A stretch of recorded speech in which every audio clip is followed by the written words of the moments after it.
reason.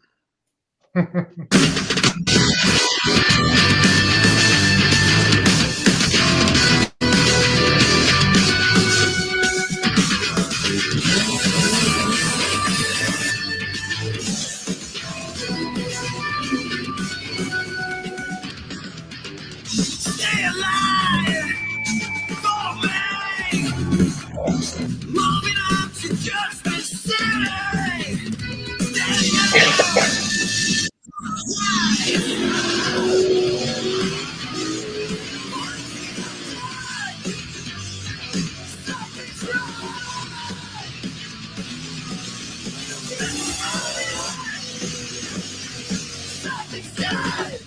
So wherever you go, share your life as you know it. Something cool. Yes, sir. The tractor. That is perfect.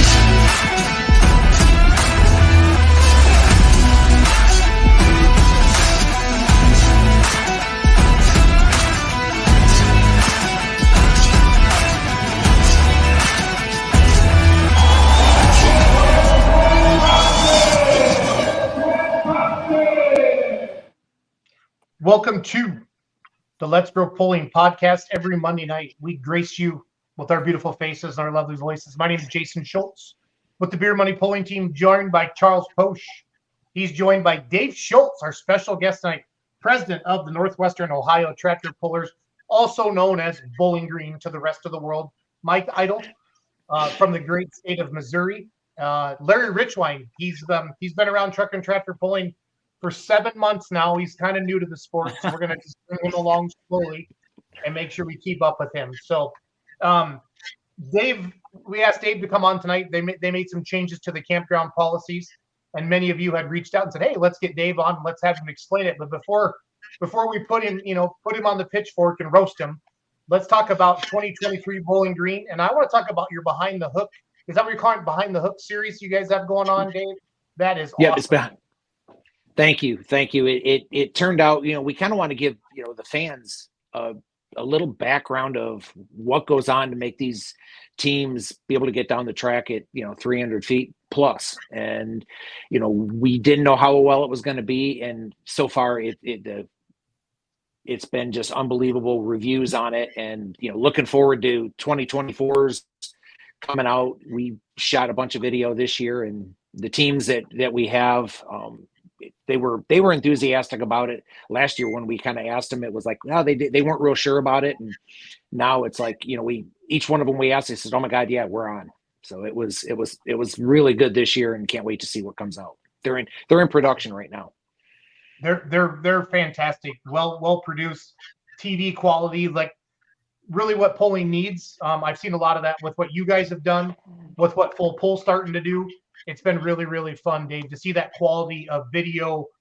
We have a lot of great people that will stand at the end of the track and make a video. But for us to show the behind the scenes, the stuff that you're doing with Behind the Hook, and then with what, like I said, with what Full Pull's doing as well from Toma that I've seen, it's pretty awesome, Dave. It's really what pulling deserves. And it's nice to see our big premier events grabbing that baton, with you will, Dave, and kind of running with it and saying, "Hey, we're going to take this thing to the next level." So kudos to you guys. So, well, thank you. And we got to thank the teams, because they're giving us access that most people don't get. And we were worried about the video crews being in the way and things like that. And they said no. They worked with them real well.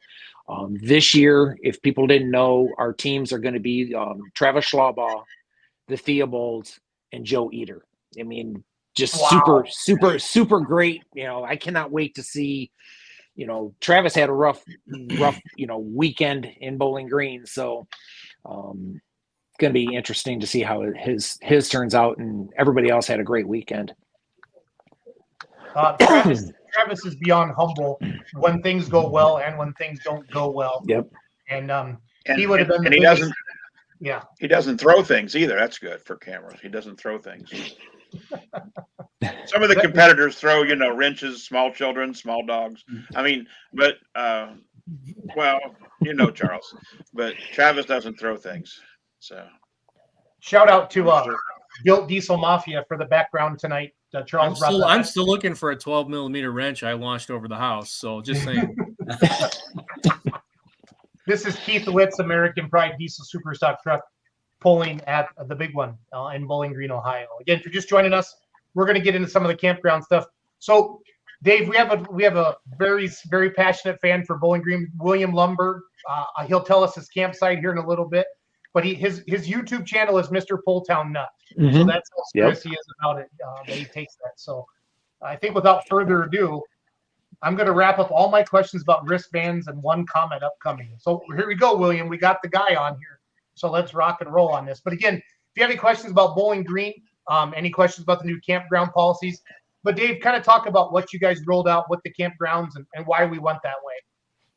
Well, what we're doing is basically you're the people that are in the campground are buying a weekend pass. Okay. And they're going to get a wristband that will get them into all 5 sessions and also gives them access to the campground. One of the things that we've had, over the years has been people that have come, stay in the campground, never come up to the show, and the crowds are getting bigger. And the problem is we've had some issues that we have to, we need to limit the campground to the campers. And, there's some people that have come in and have caused some issues. And so we're trying to limit that. I mean, and, we don't want to squelch the fun. And that's one of the things, every one of the blue shirts, the 9 of us directors, we don't want to ruin the show, but we also have to make sure we protect the show. No, that would be a tough decision then. Is that something you guys been thinking about for kind of a while, Dave, or how did this all shake out?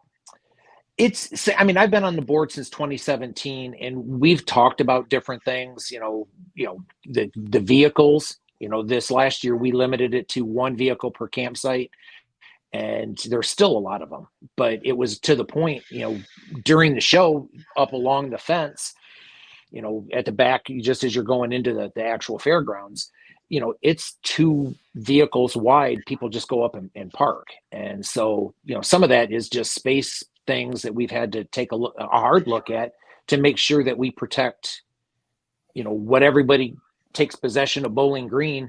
We want to make sure we're the good stewards to make sure that we are doing the right thing for the event and for our fans, the pullers, and all of our sponsors.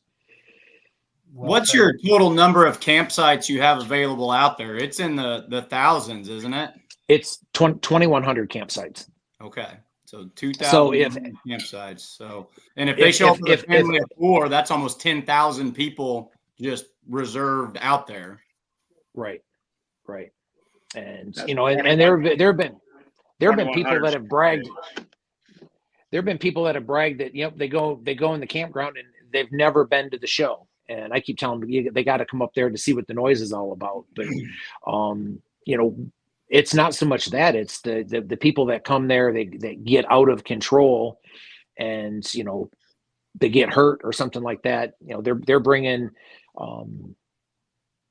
risk to the event. And we don't want that. We want it to be the best thing we can for our true fans that are coming because of the sport of truck and tractor pulling. Dave, has that been the biggest feedback has been the wristband this year versus that for the campgrounds? What's the biggest feedback you've seen?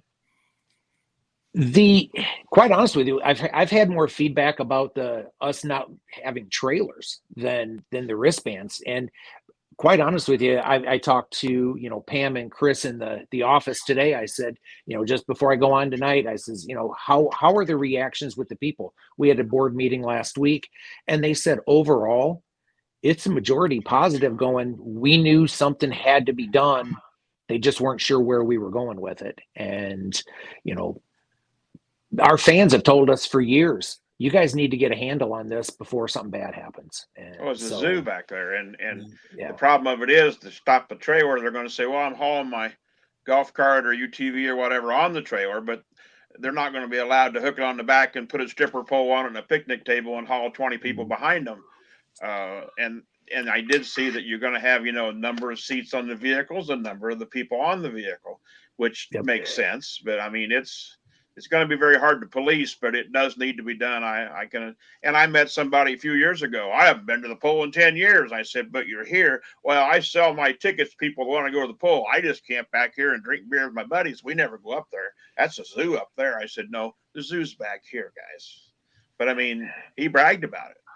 So, I mean, what they get 4 tickets per campsite, what they got? No, they get 2 tickets per campsite. Yeah. And then they can buy more, which is not a problem, but it's just one of those, we needed to do something before something bad happens. And you hear of events getting ruined because bad things happen, and we want to be the good steward of this event. I mean, this is coming up on 57, and we want to keep this thing rolling. So when they check in and get their campsite and actually are told, okay, you can go in, your campsite number 9,680, they'll get their armband, sign the waiver right then? Is that what the deal is? Yep. That's what the plan is, yes. Well, there's some Canadian guys that come and drink beer. Will be hard to keep an armband on. Really should put like an ear tag, like on a cattle. just put an ear tag in them and say, now this will do 2 things, gentlemen. This will keep the flies away and identify you as actually supposed to be here. If you want to remove it after the event, when you go home to Canada, then you can take it out. Mm-hmm. Well, I'm just saying, I'm an idea guy, Dave. You knew that. Yeah. But just go ka-chunk and put a hole in their ear and put a cattle tag on them with a number. I'm just, Jason, write that down. Anyway. Larry, can you repeat that again, Larry? I want to put that in my notes for post wrap-up for Dave. Yeah, just put a cattle tag on them. It repels flies, and you can identify them. And they can't take it off and duct tape it to somebody else's arm Again, thanks for joining us Monday night. Let's Go Polling podcast. If anybody knows the score of the Packer-Raider game, please type that into the comments. The last time I checked, the Packers were up 3-0.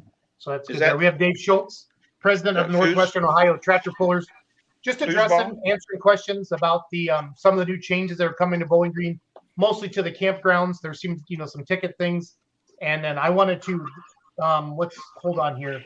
If tow rig, and Dave, if some of these questions you don't want to answer, or somebody's just being a peckerhead, just say, Jason, let's not answer that one, okay? Is that fine? Right. Yep.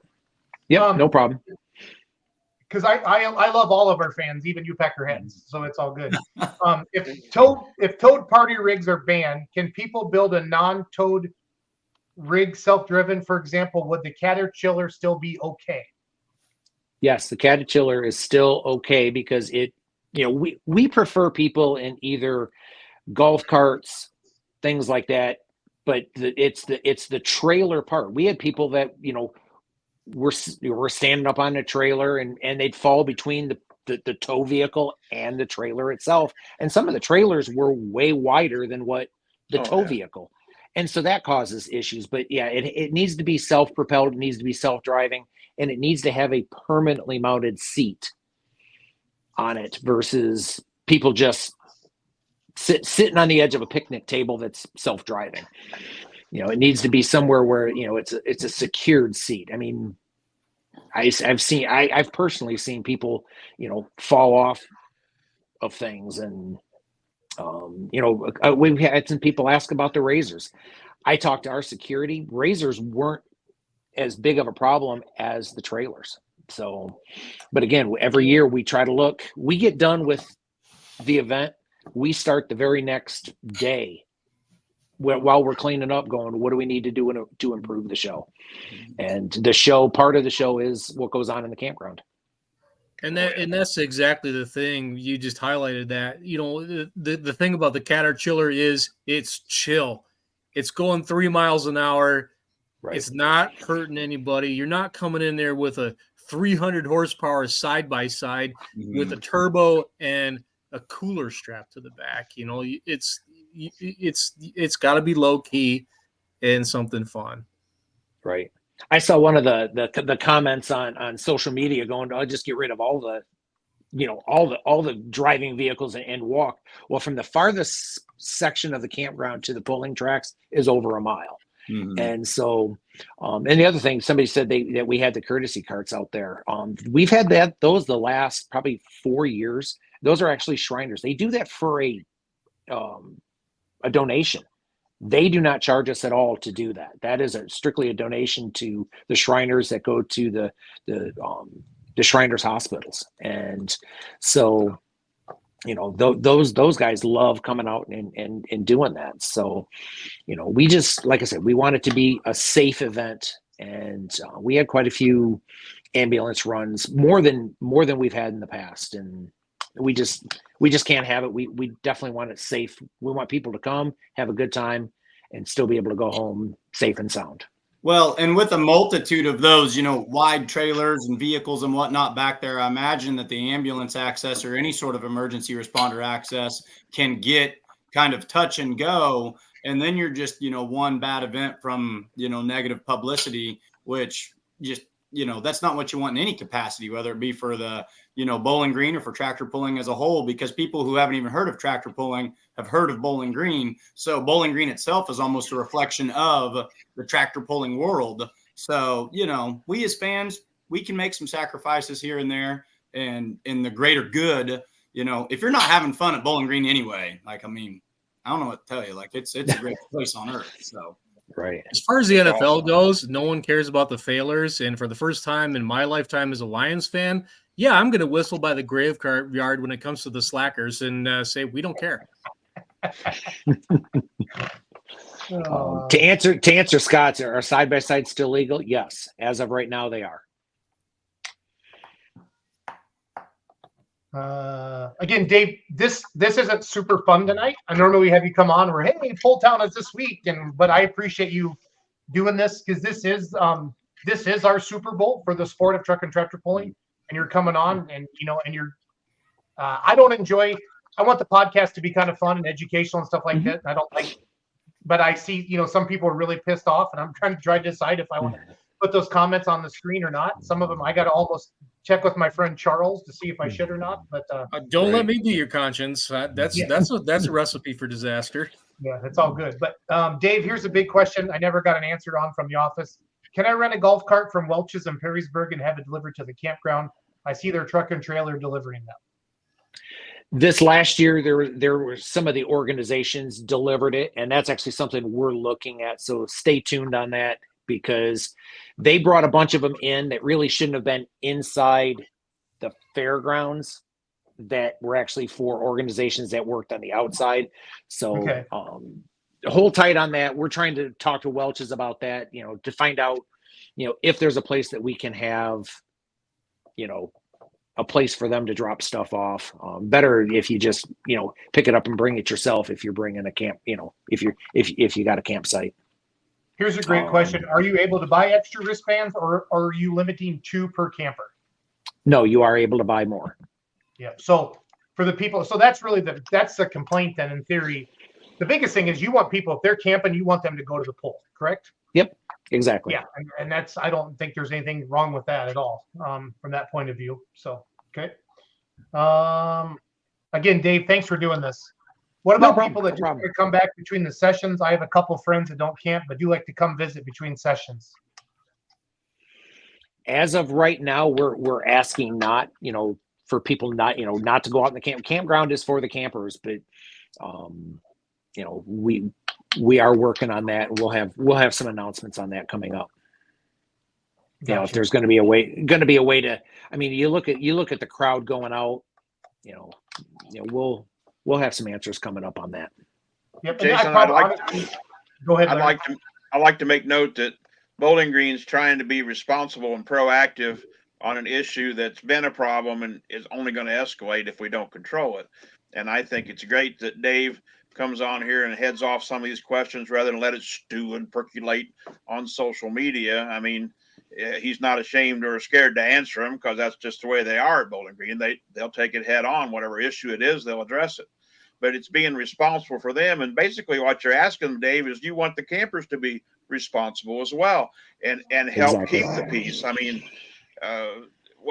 the full pull people went out there and did a video, and it's beads and everything, and that's fine. But when they're pulling the trailer that's 8 foot wide for the highway behind a golf cart that's 4 foot wide, people get hurt.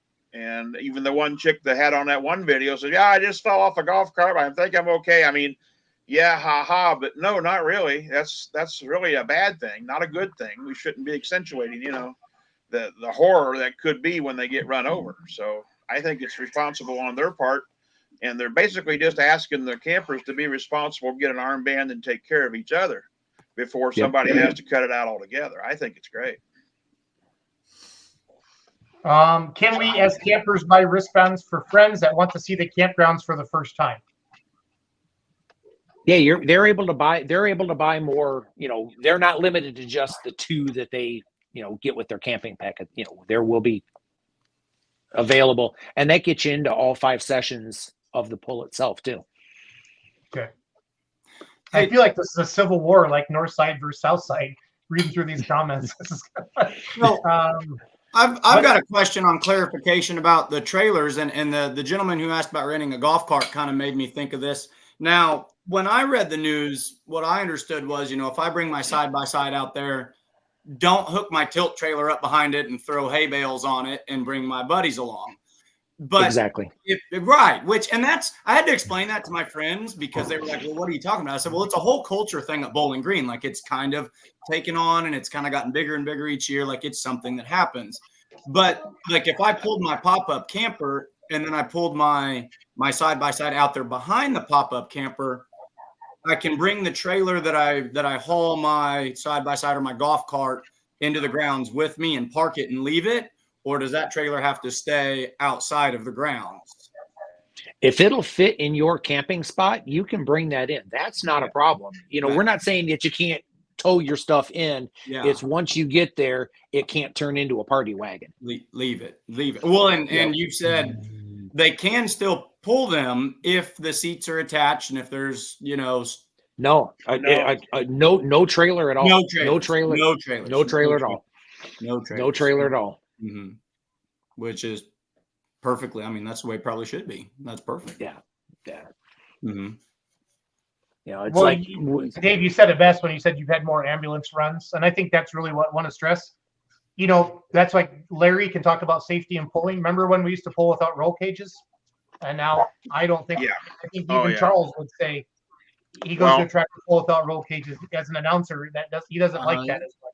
Well, you don't have to single me. I was just saying, even Charles would say that. Like I've been on board with that from day one. I mean, being in the position that I'm in, hold the microphone, you get to know these people and understand them and what they're about as friends. And I want everybody to walk away from everything. I want them to be safe. Like there's no excuses for anything. And if there's something that can be done better when it comes to safety, I'm all about that every single time. And nobody I've had to be on mic for that sort of scenario, and I don't want to do it again. I don't ever. Nobody realizes how hard. Like every morning at 8:00, the board that Dave's president of has a meeting, and they have fire, ambulance, and TPA comes in, and the police and fire do their reports first. And I heard firsthand some of the runs they've had, and some of it's but most of it's like, oh damn, was he? Is he okay? And I mean, you'll have an occasional heart attack or whatever, but whenever it's an injury, it's caused just by lack of responsibility and stupidity. I mean, that's what they're trying to head off. And I really wish social media would stop and think about it. It's easy to be a keyboard puller, or in this case, a keyboard camper, and criticize somebody that's truly trying to keep them safe and have them available to come watch the show. It's not a good thing to have ambulance runs. And there's somebody available 24/7 on the grounds, but that's not the idea. I think it's a great deal. Yeah. My idea for those guys is to be able to sit there in their lawn chair and have a nice relaxing weekend. Because I know a lot of those firemen personally. They're good friends of mine. And every time they come out there, I say, well, I hope you have a really, really boring day. Yeah. And you just sit there and do nothing. But we know things are going to happen. You can't bring this many people in without people falling and skinning their knees or something like that. We just don't want anything serious to happen, because Lord knows I do not want to have to get on the news or come onto a show like this going, something really bad happened. And, when Jason asked me to come on, tonight, I said, yeah, I'll come on, because I'm not afraid to talk about it, because we did some serious talking about it, because we want to protect everybody there. And we also have a responsibility to protect the show and the event. And, our forefathers worked really hard to make this thing go. And I don't want to be the one that messes this thing up.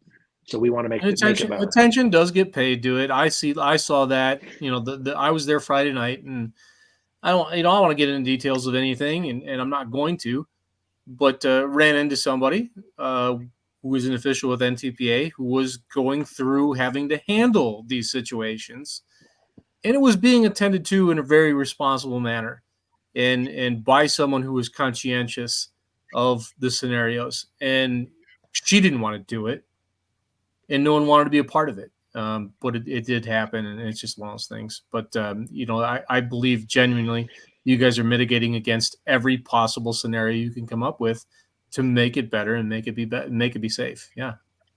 Yeah. And to say this is the perfect answer, this is an imperfect answer to an imperfect problem. And, if we look at it and see that we need to, do something again, even before this event, if we see a better way to do something, we're definitely going to do what we can to make sure our fans, which this is affecting the most, have the best Pole Town experience they can. Right. And Quick just for all the comments, I really don't know. Go ahead, Larry. What is the actual seating capacity of Bowling Green? Yes. We're talking the bleachers on the ends, and know we've had this discussion before. I mean, one session. I mean, I know it's standing room only Friday and Saturday night, but actual butts in the seat, bringing the bleachers in next to the Make-A-Wish area, and everywhere you do. What do you guys say the actual number capacity is? 20,000, 30,000? What? Around 30. Around 30 with all the seats. Yeah, and when I've been asked, I've said at least 25 or 30, especially, but actual seats, you said, and we're not talking lawn chairs, we're talking seats. I mean, lawn chairs are their seats, but you know what I'm saying. Yeah. With the seating along the tracks and everything else, you're looking at about 30,000. That's cool. That's what talk about another change that people thought was gonna be horrible was the north side, and that was something that we had to do because what spurred it this year, the fair ended on Sunday. Monday morning at like 6 o'clock in the morning, somebody had put their chairs up in line for the walking of the chairs. And the fair board just said, wait a minute, this can't happen. And then they did backpedal off of that. But they said we had to do something because they had people standing in line or sitting in line basically 2 weeks before the event to put their chairs up. The week before. That's worse than the line in front of Best Buy on Black Friday, Thanksgiving night. Yeah, which is just a reflection of how incredible and worthwhile this event is. Which to me just affirms why would we ever want to do anything to risk losing it. So if we have to make the small sacrifice of leave the trailers in the camping area, I mean, people are setting up 2 weeks early for a reason. It's that the pool is that awesome, the experience is that awesome. Like. Anybody with any common sense can understand why you're doing it, at least before they start drinking the Bud Lights. But I mean, I'm just saying, they're all responsible when they bought the camper and got the tow rig. And I mean, you see everything in there from a pop-up camper that's probably worth $50 on Craigslist to multi-million-dollar motorhomes. I mean, everything's in there, but at the same time, they still got to be their co-campground. I mean, with 2,100 spots, my God, so that's what I'm saying is we as fans should be very accepting of, these rule changes and be willing to make them, make that sacrifice, even if that's what you want to call it. Cause this Bowling Green's something special. Right. Somebody said, don't cloud this with common sense, Rich Wine. Well, in my former position, I used more common sense than anybody else would believe. That's still up for debate. It's fine. So. And I know I tried, okay, Jason, just because you didn't see it. I mean, anyway. But it's about me. Oh, I know. Yeah. Dave, Dave, I don't want to have you on all night and go through all. There's a lot of comments about tickets and flags and honestly stuff I don't understand. I mean, obviously, this is what you get. I mean, you're the president of the biggest poll in our world. It's awesome. And in your position, people are going to love you or hate you, but you're a big boy, so it's all good. Yep. I don't know, Charles, Larry, Mike, did we get everything you wanted to? I guess, Dave, if you want, or maybe if you could read through all the comments and kind of see if there's a basic theme. This is the most comments we've had on a show in a couple months. Obviously, we knew we were going to have a lot of stuff on here tonight. We have a lot of passionate fans, but I guess, how do you want me to? Because I know you want the feedback, Dave. And, the polling fans, your customer is watching the show tonight and talking about all the different things. I think the overall theme is they agree with the safety, and that's one thing. But I think there's a lot of, can they buy one ticket, one night of camping? That seems to be a pretty common theme in here, Dave. As I'm going through everything. No, you can't. You've got to buy the entire weekend package. You can't buy just one night of camping. First off, the campground's packed enough. You're not going to be able to pull in and pull back out, and so you need to buy, the entire weekend package. So I'm going to ignore the comments for just a little bit, and I'm playing some video in the background from your guys' Facebook page. And thank you to Built Diesel Mafia, our friend Adam Wilson, for the picture earlier. So Dave, let's just summarize it all again, kind of how we got to what changes we're at, and kind of just state the changes again, and then we're going to let you go tonight. And then I think maybe we can have you come back on again later. Be more than happy. I really appreciate you doing this night. We all do, but I just don't want to get into all these comments. It's just craziness, to be honest with you. So I'm reading through a lot of them. The biggest, and to kind of summarize what we're doing is, instead of when you buy a camping package, when you buy a normal camping package, you get two sets of, tickets to all of the, 5 sessions. Now you're going to get a risk. So I buy one campsite. I get 2, basically all season passes, if you will, to go to the pool, right? Okay. Exactly. Yep. And if you say you have 4 other people that come with you, you can buy a wristband for them, and that will get them into we're not limiting you to 2 people per campsite. If you have 4 extra people or however many people come and stay with you, you have to buy a wristband, which will get them into all 5 shows. So that really hasn't changed from what people were doing. And we looked at, a lot of times most campers are buying 2, 3, 4 extra sets anyways, because they have people coming with them. So that part really hasn't changed. It's just really, now you get a wristband. Number one, that way we can identify you as being from the campground, so that we have a way to identify who should be in the campground and who should not be in the campground. So if I show up, like in 2018, I went out there and I attended session 4, session 5, just as a fan off the street. If I don't have one of those campground wristbands, if I just, attend one session, I cannot go into the campground. And then that's right. And that's kind of the goal, right? To limit just the magnitude on Saturday night of the casual one session fan, and then they all spill into the campground, and you've got those 30,000 people, back there in the campgrounds. Exactly. This is not different from anything you would find in major motorsports in any way, shape, manner, or form. It's about being responsible as the pinnacle motorsports event of its type that there is in the world. This isn't Burning Man. This isn't Sturgis. This is the biggest truck and tractor pull in the world. And the people who are responsible for putting on this event are trying to be responsible for the conducting and the management of it. And, if you're just not on board with that, then there really, honestly, at the end of the day, isn't a place for you to be there. Like, we're not looking for – it's not 1985 anymore. It's just not. And this is a sport that's out front and trying to do big things and advance what we're all about. And all I'm asking, and I'm not going to speak for for Bowling Green. I'm going to speak on my own behalf. All I'm asking for you to do is get on board with this being the Super Bowl of tractor pulling and not the Super Bowl of partying, because that's not what it is. It's a Exactly. big time pull at the end of the day.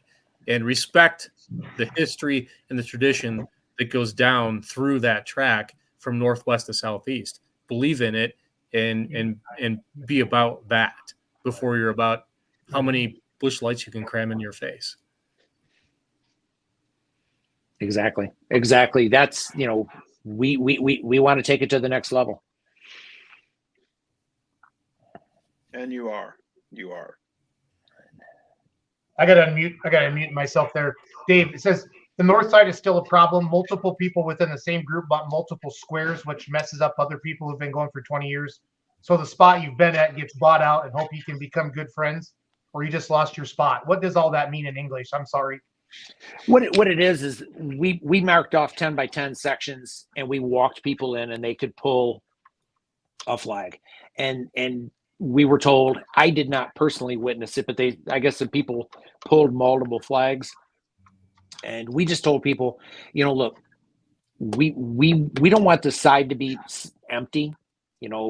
Let other people sit in your spot. Charge them $5 to come sit down in their spot. It was one of those, people were lining up, 2 weeks before the show because they could put their chairs up a week before the show. And it was just getting out of hand with, people getting in line 2 weeks before. And so that's why we went to this. Now you can show up on Tuesday, and, if you've got your reserve spot, you don't have to get in line. You can just walk up at that point and put your seats in your, the spot that you've purchased. It's now a reserved. It's like box seating. Place. Bring your own chair Yep. and sit in this box. Yep. Yeah, the biggest thing I'm seeing is, I think the people that want to come for one night and go to the campgrounds, they're not going to be allowed unless they basically buy the 5-season pass to get into the campgrounds, right, Dave? Yes. As of right now, yes. That seems to be the biggest bitch, if just to be honest, as I'm reading through all the comments. And if they really want to go that bad, the other 4 sessions on that wristband really won't matter to them. If they're that dead set on going back there, there's a certain level of there's a certain level of camping. There's a certain level of people who want to go back there and see the campgrounds and the wacky Canadians. Yeah, the Canadians are commenting on their Larry. They said you got low a couple times here. Yeah, well, tell them take off, eh? They bring that Labatt's Blue with too much alcohol, eh? Eh? Yeah, I don't. This is Dave. I do not envy your position, but I understand why you're doing what you're doing. I mean, there are some people that it's like deer hunting in Wisconsin, Dave Schultz, and we're not related, by the way. Everybody, I wish Dave was related because I could say my brother Dave or my cousin Dave is the boss man at the big town, full town. But deer hunting in Wisconsin, deer camp is kind of like the Bowling Green campgrounds. There's some guys that never even take their rifle out of the cases, Dave. It's just a party. And then a part of it, when I say, I've said on the show, a party happened and a tractor pull broke out. I think I've said that myself. But when the party is going to get to the point where people are going to start dying or getting hurt, or that's why I think I've been drunk before. I've done so much stupid stuff that there's good stories about me. Anything you can do to limit that, I guess. I mean, I totally understand the trailers. I've never been a camper at Bowling Green, Dave. I came out and I've partaken, and I've crashed with some of my polling friends. But we needed to have you come on because obviously this is a really, really big deal, and I think you guys have a lot to talk about. But I don't want to make this all crazy for you all night here. Will pullers be welcome, Charlotte Ross? That's Colin's mom. Will the pullers be welcome into the campground with their wristband? Yes. Okay. Yep. The key word is wristband, isn't it, Dave? Yep. Key thing is the wristband to get, and one of the things we, with the pullers, we have to remind them every year, don't take fuel out there. There's campfires and all that. Right.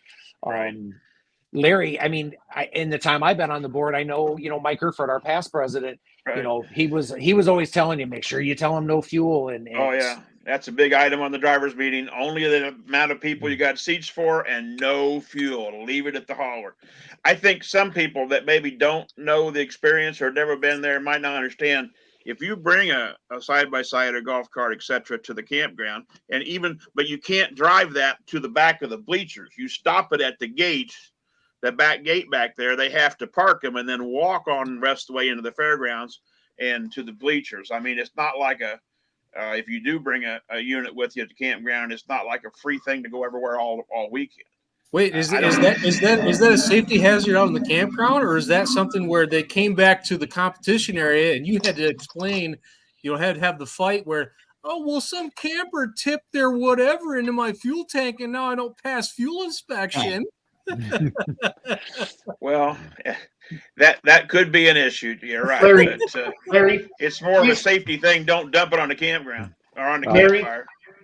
Larry, please tell Emily Glover you're just picking. We love Canadians. I think we've started a war here. I'm one of Tom LaRue's best friends as far as he knows. And anyway, but no, I'm not picking on the Canadians, but I have heard reports in the morning from the fire and police that, those wacky Canadians, and that's all I'm going to say. But she's saying they don't come for one night. They're there for the whole week. No, they're there for the entire period. They come early and stay late, I can assure you. When I've announced indoor tractor pulls, and Charles can attest to this, some of my favorite sections are the Canadians. So it's all good. And Jason, one of the things I want to say is with like when the fans were lining up 2 weeks in advance, how great is it to be an event that you have fans like this, fans that want to camp, 4 or 5 days for an event. We are super lucky to have the fans, and we just need to make sure we protect the event so that it's there for our fans. That's the big thing. We absolutely love our fans. One of the best things I ever get to do, and I now, as the show starts, I'll start walking around and be able to talk to the fans. I had one ask me this year, hey, you need a ride? You're just out walking around. Nope, I'm just kind of checking it out and being able to talk to the fans. And I will always sit and listen to them. And I tell them, I said, hey, if you got something to say, please let me know, because, it may not be something I can actually fix for them, but if, all of our board members, we will listen to what people are telling us, because, if it wasn't for the fans and the pullers and our sponsors, we wouldn't be here. So, we want to make sure it's the best event possible. Awesome. Yeah. Dave, where's the best way? And we're going to have you back on. I think Dave, maybe as things develop here, obviously we got time. You just send me a text message when you want to come back on the show again. But for people that still have questions after tonight, or they want to talk to somebody, what do you recommend they do? Do they call the office? Do you have full-time staff? How does it work? We have 2 full-time staff members, but here's the thing. I'll actually give you my email, and it's dschultz@pulltown.com. People can send me a message. My email's on our website. I'll be more than happy to respond to people and see if I can, if there's something they want to tell me, or if there's something that I can answer for them, I definitely will. So it's right there, everybody. And this is the boss saying this. This is how serious they're taking this. They want to continue the party, but they don't want anybody to die. That's a Jason Schultz way of saying it. That sounds like something Larry would say. Yeah, I was trying to beat you to the punch. punch. They say, how's it go? And I say, well, nobody died. We had a winner in every class. That's what I always said. Yep. So, Dave, real quick, and I have another guest here. We're going to talk about the Hub City, Wisconsin truck drags this weekend, just 7 miles north of my house. And Riley's sitting here in my office. How was the event this year, Dave? I was out in Wisner, Nebraska with the Outlaws. Was it a record attendance? Are we still seeing, where are you taking this thing, and how big can this thing get, Dave? The 2023, best year yet. Awesome. Wow. Best year yet. And to let you know, 310 days, 21 hours, 11 minutes, and 34 seconds, we'll start making noise in Bowling Green again. So we're super excited to get 2024 here. I don't want to wish time away by any stretch, because there's still indoor pulls to go to. There's still the farm show to go to. I'm looking forward to hitting a bunch of events this year, but we are working hard right now for the next year to come. But 2023 was the best year yet. And quite honest with you, 2022 was the best year that we could have had then. I mean, the last bunch of years, every year, it just keeps getting better and better and better. So super excited about it. And, Jason, I'm glad you let me on. I'll be more than happy to talk. We'll get on again, because, we want to make sure our fans know what we're doing and why we're doing it. That's the big thing. There's a reason we didn't make a change just to make a change. We did this because we wanted to, make the event better. Yep. And we'll see you at PRI, Dave. We have some booth space down there as well. Yep. I'll be excited to be down there December 7th through the 9th, I think. It's like a Thursday. It is. Yep. Sounds right. Yep. We're going to have our booth there again this year. It was a great thing last year. Go out on their website. A lot of the event stuff that PRI is putting out was actually shot at Bowling Green. They came 2 years in a row, shot a bunch of videos, and it's neat seeing. I saw one of their pictures in one of their ads for their show. You can see the Bowling Green hat right above the back fender of the tractor. So, they loved being here. One of the things they talked about was our fans. I was taking the president of PRI, Dr. Jamie Meyer at the time. I was taking him up to the show and the national anthem. And I stopped and he was, "What's going on?" I said, "National anthem." I could hear it. And he goes, "Oh my God, you could hear a pin drop." Everything just stopped. And it was so neat. It was so neat. So, and he made a comment about our fan base. He says, "I've never seen such a passionate fan base." He says, "I don't care what motorsport, F1, IndyCar, NASCAR, drag racing." He said, tractor pulling has the best fans out there. And probably the most patriotic ones too. I mean, it's, oh yes. If nothing else, it's America. My gosh, it's America. And it's America. When the flyover goes, I mean, I'm close enough to Indy 500 when they fly over before that race, I can see them. But the flyover at Bowling Green sends chills up your spine talking about it. I can't wait. And, those pilots love coming back. Oh, yeah. So awesome. Another way they don't do that at Indy. They don't come back and talk to the fans at Indy. They just fly over. Well, fortunately, we're only about 35 miles from the airport. So they basically land the airplanes and head this way. I need to ask one of them if I can get in hangar 18, because that's where the aliens are. So, I mean, anyway, but yeah. Awesome.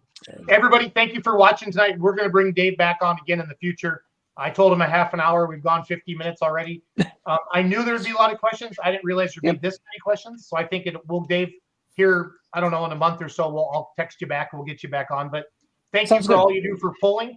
Thanks for coming on tonight. And again, if you have a question, D Schultz, SCHULTZ @pulltown.com. Send him an email and he'll help you out. They want to continue to grow this event. Thank you, Dave. Thanks, guys. See you, Dave. Thanks to all the fans. Thank you.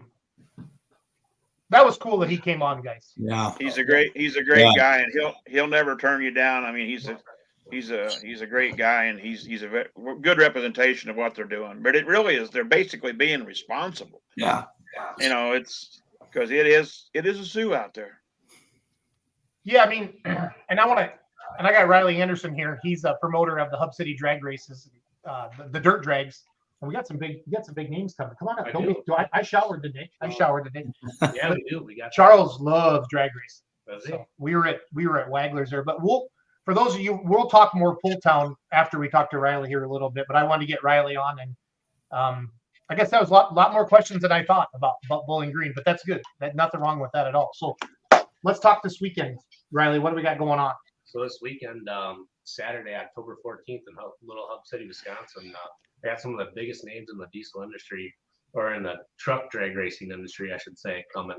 You're going to see trucks with over 2,500 horsepower. There's probably over a dozen of them right now that have been confirmed that make that. So it's going to be pretty neat to watch them race side by side down 300 feet of clay. Charles, have you been to some dirt drags before? Yeah, once in a while. Yep, I have been. Doesn't get so this they have an awesome place up in Hub. I'm gonna pull some videos up while we're talking to him. Like, tell Charles some of the people that are coming, because he knows all these guys. Right? Okay, so we got like Austin Denny coming. he'll crack a block. Don't worry. I don't know. We'll see. But Josh McCormick, Nathan Banstra. I mean, those are just a few of many. I brought a list with me, but Dylan Reichen, Arlen Clemens. I mean, a lot of these trucks are ODSS trucks. Most of them. Yeah, so it'd be pretty interesting watching them race down the dirt. We've had a couple of them last year and the year before. And, I mean, they get some pretty impressive speeds, 120, 130 miles an hour. I think out of all of them guys, I think I might actually put my money on Harlan because he's got the most experience doing it.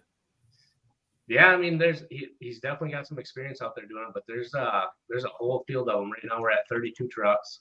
The thing with the diesel truck challenge that I put on, the guys in the challenge class, all these big name guys, so they have to run on a dyno, and basically I'll take their horse and torque numbers, add them together, and whatever place you get on the dyno is how many points you get, and that carries over into the side-by-side drag racing. They'll drag against each other, and whatever place you get is how many points you get, and lowest amount of points wins. Cool. Oh, So man. it's like did Austin Denny chip his hand then by going to DNR Customs dyno day this weekend? He kind of threw down. I mean, I've seen that his truck was on the dyno, so that's the other thing. We have the Northwest dyno. The UCC you've dyno. got Cody? Yep, I got Cody. Okay, I was going to say, is he going to get penalized for, DNR's is like the stingy dyno, the Northwest dyno, but if you got the same one, then he can back it up. Oh, definitely. And I mean, I think by getting this dyno, these guys have a lot of experience. I mean, Northwest Dyno Circuit, they do this all the time. So I feel that we're going to get the most accurate numbers for these guys that are coming.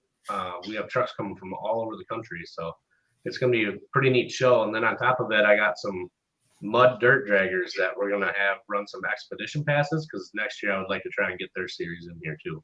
Like the CMA, and then there's MNRO. What is that, Charles? The mud racing, or Larry? MRO, Do you know? I don't even know if that's a thing anymore, to be honest. It was kind of like similar to what you used to have in Ursuline Center. We only have a few trucks coming, or machines coming. One of them being Paperboy Express. He makes like 5,200 horsepower. The big paddle tires on them, Charles. You know what? The full paddle tire for that style of racing anymore, I don't think that's even a thing any longer. Because they got so fast. Like, I think they banned it. It's it's just like the glue-on swamper, extra like paddles on the swamper, but straight paddles. I haven't seen video of that in a long time anymore, and I kind of get why.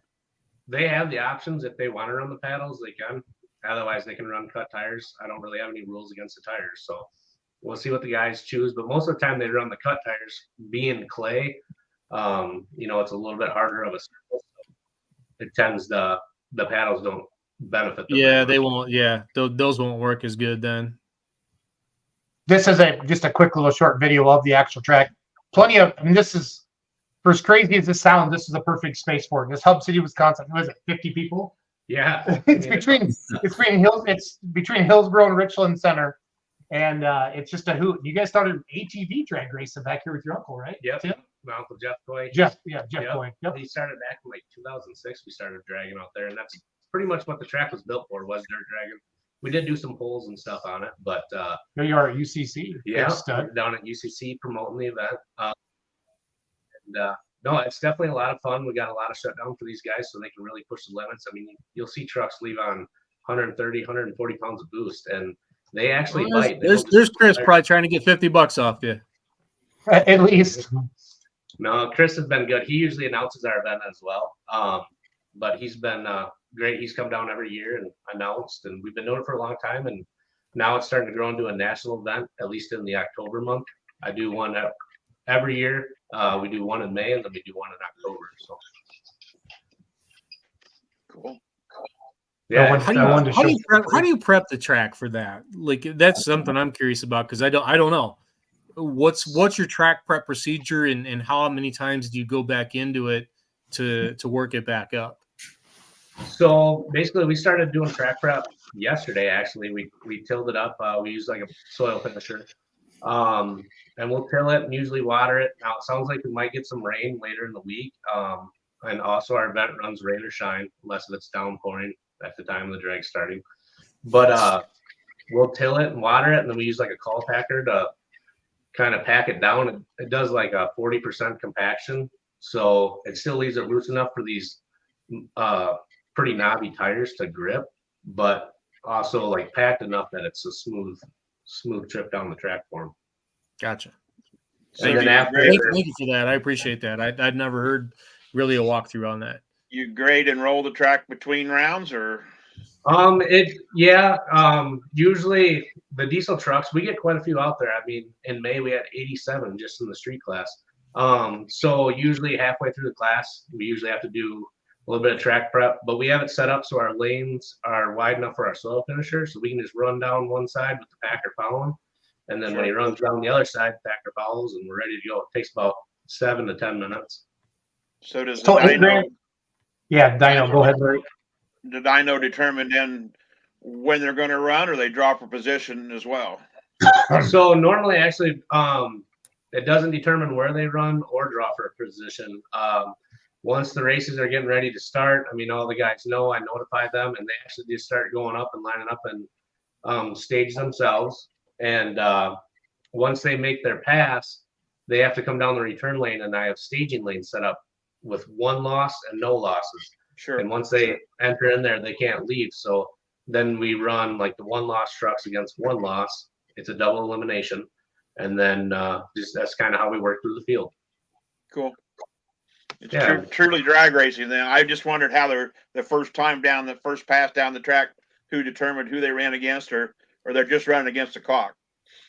So we usually they run side by side, but we have tried doing like the draw to get, see who runs against who, but it's just usually too chaotic to try and track down each driver, get them lined up. We found that just letting them get up to staging, they do a pretty good job. I mean, these guys are professional, and no matter what, you're gonna have to race the person anyways. So cool. The website for people that maybe interested in the event and get registered, hubcitydirtdrags.com. Now, Riley, can you still get registered if I'm seeing this tonight going, oh crap? Yep, you can still get registered. The challenge class, the big money class, so it says that we're paying out $8,000. That has been bumped up to $10,000. It's just too late to change all the flyers. So first place gets $10,000. Yeah, I mean, and then we pay all the way back to 8th place in that class. So if you are planning to get in the challenge class, I need to know at the latest by Thursday. And then all other classes, I do run some other classes like street diesel, open, there's some ATV. Those classes are all signed up the day of. And you can find all that stuff on our website. hubcitydirtdrags.com. So, love it. Cool. Love it. So yeah, it's usually a really good event. We try to raise money at this event to donate out to local fundraising organizations. We're a nonprofit there, so we're just a small community that likes to see things with big horsepower, and everyone comes together. It's all volunteer help too, and we do our best to put on a good show. And so far, it sounds like people are liking it. So cool. It's a good track. So those of you that have questions, go to hubcitydirtdrags.com, or you can message us on Beer Money. We'll get you in touch with Riley as well. And I think I'm gonna have you come back on Wednesday night. That sounds good. Does that sound good? So guys, I'm gonna log off for 2 minutes. Charles, Michael, Larry, do what you do, and I'll be back in a bit. Okay. Oh yeah. And live streaming on beermoneypulling.tv. How dumb of me. Thank you, Doug. So did they pay for that plug there at Beer Money Pulling? Oh yeah. Oh. They're good supporters of us too. Checks in the mail, right? Yeah. I'll be back in 2. Charles, try to lead these 2 guys down the path. Oh boy, you are trusting the wrong individual. Hi. So one thing I was thinking about with that Bowling Green is how quickly they could end up in the news or in the headlines, or even just the rumor mill and grapevine, and how important that influences that decision. If you have something terrible happen in the campgrounds at, Joe Blow, whatever, Missouri, some pool no one's ever heard of, that's not going to trickle through the news. But if something terrible were to happen at what people call, the Super Bowl of pulling or the Daytona of pulling, that looks bad on the entire pulling culture. So I think that's got to factor into that decision too. And when they're, I was sitting here in my mind, like, is Bowling Green the absolute epicenter of truck and tractor pulling? It's either them or Louisville, so if something terrible were to happen, that could be bad for the entire. And it gets more scrutiny than anybody just because of the coverage, because of the size of it. But no, those 8 a.m. meetings in the morning, police and fire, they report first, and usually the police will say, well, and if they had an issue with the puller, NTPA guys need to address that and stop that. But I didn't believe it till one time they was talking about a rain out, and we went to the FOP building, but they actually have a holding cell on the property, and and Homeland Security's there watching, has been for several years. And there's a bunch of cameras all over the grounds and the campground. And I've seen the wall of monitors for it. But I mean, nobody works harder at it. I mean, the Chapel Hills and the Thomas and everybody, they all work 365. Okay. Yeah. They're already working on next year's event when this year's event's underway. But they have a plan in place. Bowling Green does, and everybody does. But I mean, they have a person that designated to talk to media in the event they have an issue. And so does NTPA have a person designated to talk to the media. I mean, when you see the news that we had 6 shootings in Indianapolis last night, which is not uncommon anymore, you always see that same police officer talking to the media because that's their job. They can't say, oh, hell, they all killed each other. I mean, there's somebody there that's supposed to know how public relations should be and how to say that, yeah, they all shot each other. But the bottom line is there's a plan in place. Several years ago, we had a gearbox blow up, and it was handled so quickly. I mean, it injured a couple in the stands, but mostly on the south side in the lawn chair area. But it was cleaned up, contained, and we kept going. And that person was transported. And Scott Doty was on the finish end of that same track it happened on, and he didn't realize we actually hurt anybody. He knew that we had a boom. And he knew that people went to look, but he didn't know we actually injured him. After the event, he goes, was anybody hurt on that? I mean, but that's how quickly they contained it on their part. And they have safety meetings every morning, and they've got police and fire that are on grounds, 24 hours a day. They don't have to call anybody. They're on property. And I have to say that it's one of the best organized safety and being proactive things there is. I want to go back to this. I want to go back to this one and like with my comments earlier, I'm not saying you can't have a good time. Bring your camper in. Oh yeah. Hitch up your spot, throw the grill out, cook all the ribs you can, steak, chicken, whatever you want to do. Drink all the beer you can drink and have a good time, and that's fine. The only local financial strain I want to impose is not to the businesses, it's to the bail office at the police department, because I don't want you to be stupid. And I feel like over the last few years, it's gotten stupid. Well, and there was a group of people after the event that actually was seen. I won't say my source, but they were seen, a group of young men that came to have nothing but a good time and cause havoc, that came on the property in the fairgrounds, or not the fairgrounds, but the campground, that probably never attended the event, but they waited till they could go to the campground and party. And, the campground is for those fans that care to camp there and not try to go home, or not try to go to the hotels that may not be available for months and years ahead. But they want to have an adult beverage, and they don't want to get in trouble because they went back to their campsite. And that's all they're trying to do. I mean, I seen the social media stuff, and it's like, come on, guys, snap out of it. Use a little common sense. If you were putting on an event in your backyard, would you want havoc and knowing the police are going to have to respond, or EMTs, because somebody's going to do something stupid? But I think it's very responsible and proactive on their part. I applaud them. And I didn't realize this would be as crazy. Not crazy. What's the word I'm looking for, Charles? Obnoxious? No, that's not the word. What he really split hairs between picking a side. what's that called? Divisive. Divisive. Yes, there's my grammar guy. Divisive. I didn't realize it'd be as divisive as it was tonight with the comments. And like, normally, guys, I don't get kind of caught speechless, but I got caught kind of speechless because I was reading through those comments and I realized all the passion for that and all that controversial. Doug said, yes, there we go. Big words for Jason here on a Monday night. You know, and we want to do this, and Charles, you're doing Sidetracked, and you guys go after stuff like this, and it's nice to have Larry on, who's been. Well, Larry, how many years have you been to Bowling Green, bud? 27.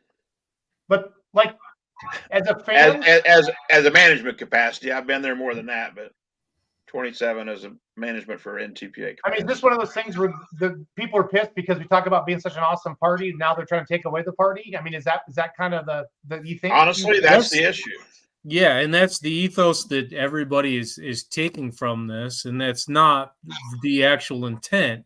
We're not trying to stop the party, but we are asking you to, within a certain boundary, be respectful and honor what the event is and was always intended to be, and contain yourselves. You can have all the fun you want to.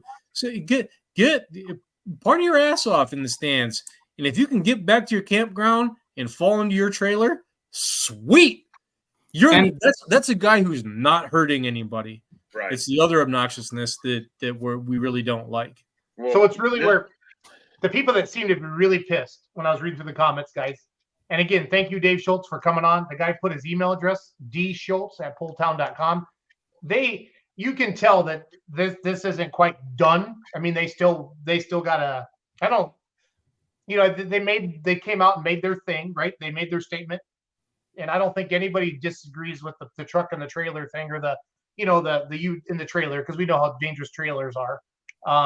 But the main comment I read, Charles, Larry, and Mike, as I was going through that, was that person that comes Friday night or Saturday night and they want to go out to the campgrounds. Now they have to buy a 5-day pass, basically, right? Is what? Correct. Okay, and that seems to be an armband. And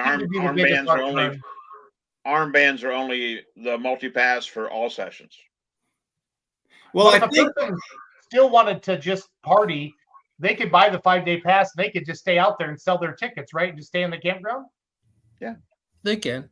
I would say there's another element to it that is maybe unspoken in this, and it does come from the competitors. They're already amped to the maximum that this is like the Super Bowl event. Like, they want to win, they want to do well. Right. And now it's open pit. They've got to be hyper vigilant to get from their pit to the scales, to staging, through the event, scale out, and then get back to their pit area. And I'll be frank, not kill any of you, all while riding this adrenaline rush that is beyond anything you can even experience. And it frays the nerves, and I fear that it may lead to mistakes not of their own making, because they're so amped up to compete and not having to just deal with masses that they're unaccustomed to. And if I'm making that sound unfriendly, I don't mean it to, but put yourself in the perspective of them as competitors and what they're up against and the adrenaline that they're up flying high about. And it's not just, let's be honest, it's not just the competitors themselves. It's their crew too, because everybody rides that wave with them. Oh yeah. It's a thing, and you have to have a little respect for competition vehicles, whether they be towed or under their own power, that are capable of generating thousands of horsepower. They aren't meant to move in the way a pedestrian vehicle is, with crash resistant bumpers. They're just not. And it's a very violent and it's gone. Yes. And yes. the only guy that can motor through the pits quietly and efficiently at 1 or 2 mile an hour is Don Dean with his hydraulic drive on the left front corner of his tractor, but he don't pull a Bowling Green. But the biggest thing is, and this year I was parked back where the blue shirts park, way back by the office, which is over a mile away if you go through there. And of course, I drove my golf cart after the session through the campground to get to that area rather than go out on Haskins Road. And they're, well, how the hell you get your golf cart in there? I got to park it here. I says, well, I'm part of the event and I have a golf cart pass. I mean, and you have to have a certificate of insurance on your chariot. And when you get your armbands out at gate A, when you come in as a puller, if you have a support vehicle, they put a pass to the left front corner and you keep it on there. I mean, this year I took a different golf cart than I'd had in the past, and that same sticker will be on there till I switch or otherwise, but it's recorded who that cart is and who's responsible for that. And all they're asking people to do is be responsible and try to think about it. But it can be a zoo, and there's no question that they're doing the right thing. The way I've interpreted the purpose of it was, after session 5, Saturday night, 30,000 people in the stands. The campground is not able to handle 30,000 people then deciding, well, hey, that pool was awesome. Now let's go to the after party. So they tried to find a way to monitor who's back here, who's not back here. How do we get back here? I don't think it's with any ill will or, trying to stop. You still get to bring your beer in, don't you? I mean, this pool, you can carry your own beer into a pool and watch, the Super Bowl of pulling. Like, I promise you guys, you're going to have fun. You're not going to be not having fun. And I just think then it's the single day session guys or the guys that just were able to make it in on Saturday. I'm not camping back there. I don't have a camper back there, but if it's 12:30 at night and I'm drunk and I'm thinking, oh man, I met these guys, I want to go hang out with them. Now I don't go back there because I don't have that wristband.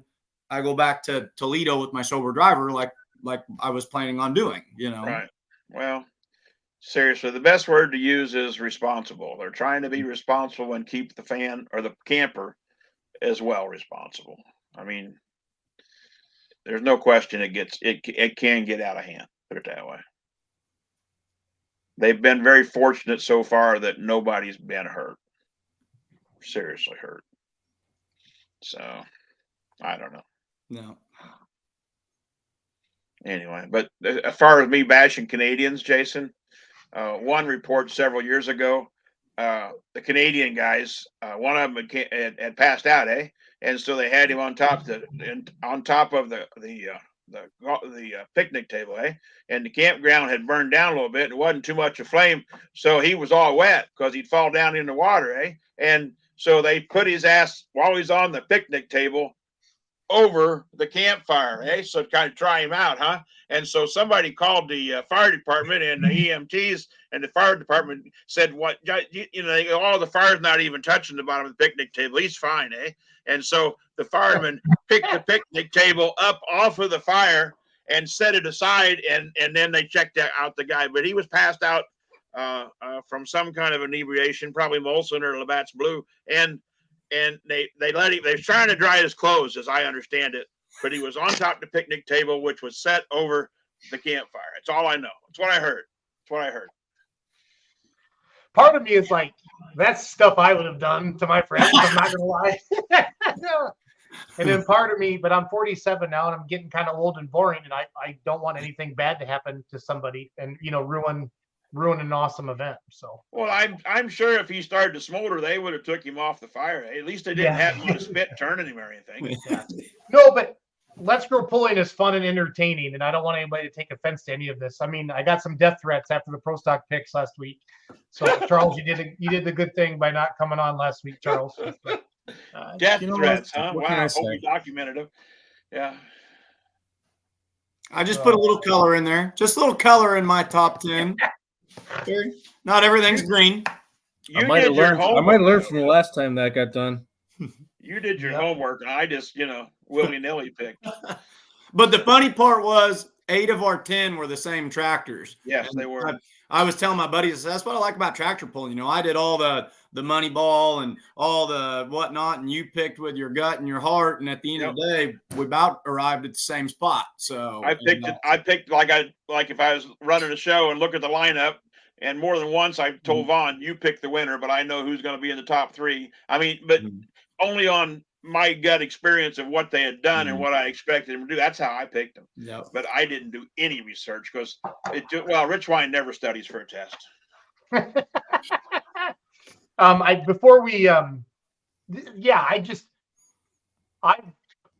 comments. Wow. I mean, I saw the passion. I don't know how else to say that in those comments tonight. It was more than I expected, and that's good. It opened my eyes a little bit about that. So I'll make sure, and I don't want to wrap this up, but I don't want to forget here. North Carolina State Fair is this Friday, Saturday, and Sunday. Friday at 6, Saturday at noon and 6, and Sunday at 1. I get to be on the microphone with Bert, and we're going to have fun out there. And then all the full pull games are going to be out there. So please jump on there with that. That's in Raleigh. And then we're going to be in Lufkin, Texas with the Outlaws the following weekend. And then Diesels and Dark Corners November 3rd and 4th. And then Madera, California, November 10th and 11th. And then so Charles, when did you bring back Sidetracked? A couple weeks ago? It was 4 weeks ago, but we missed one because of a travel day. But we did revive it for Thursday. What night are you guys going to try to do that consistently, and what time? So we can Thursday nights, 8:30 Eastern, 7:30 Central. You can find that on the Sidetracked channel. I think it's on Bruce's personal page, and I saw Cody's personal page. Yeah, that's where we're at for now. And the audio version goes to wherever you get your podcasts. You name it, it's there. Cool. We need more people doing more shows because it's fun to talk about it and do that stuff. I really want to stick with an interview format with Let's Grow Pulling. I want to have big name pullers, promoters on. I shouldn't say big names. That's not fair. I want to have pulling promoters and pullers on to tell their story and do different things like that. Again, Riley Anderson stopped by earlier. I caught the first part of Chase's new podcast, No Practice Podcast with Kester and Slaw. That was funny as hell. Seeing those 3 mini rod pullers get together. It was amusing. I watched it. Yeah. Yeah. They got Rick in there as well. And that's the No Practice Podcast. I don't know if that's going to be weekly. If they're going to do that bi-weekly, it sounded like. Bi-weekly, yeah. Bi-weekly? Okay. But hopefully, if you guys didn't catch that, go back and watch that.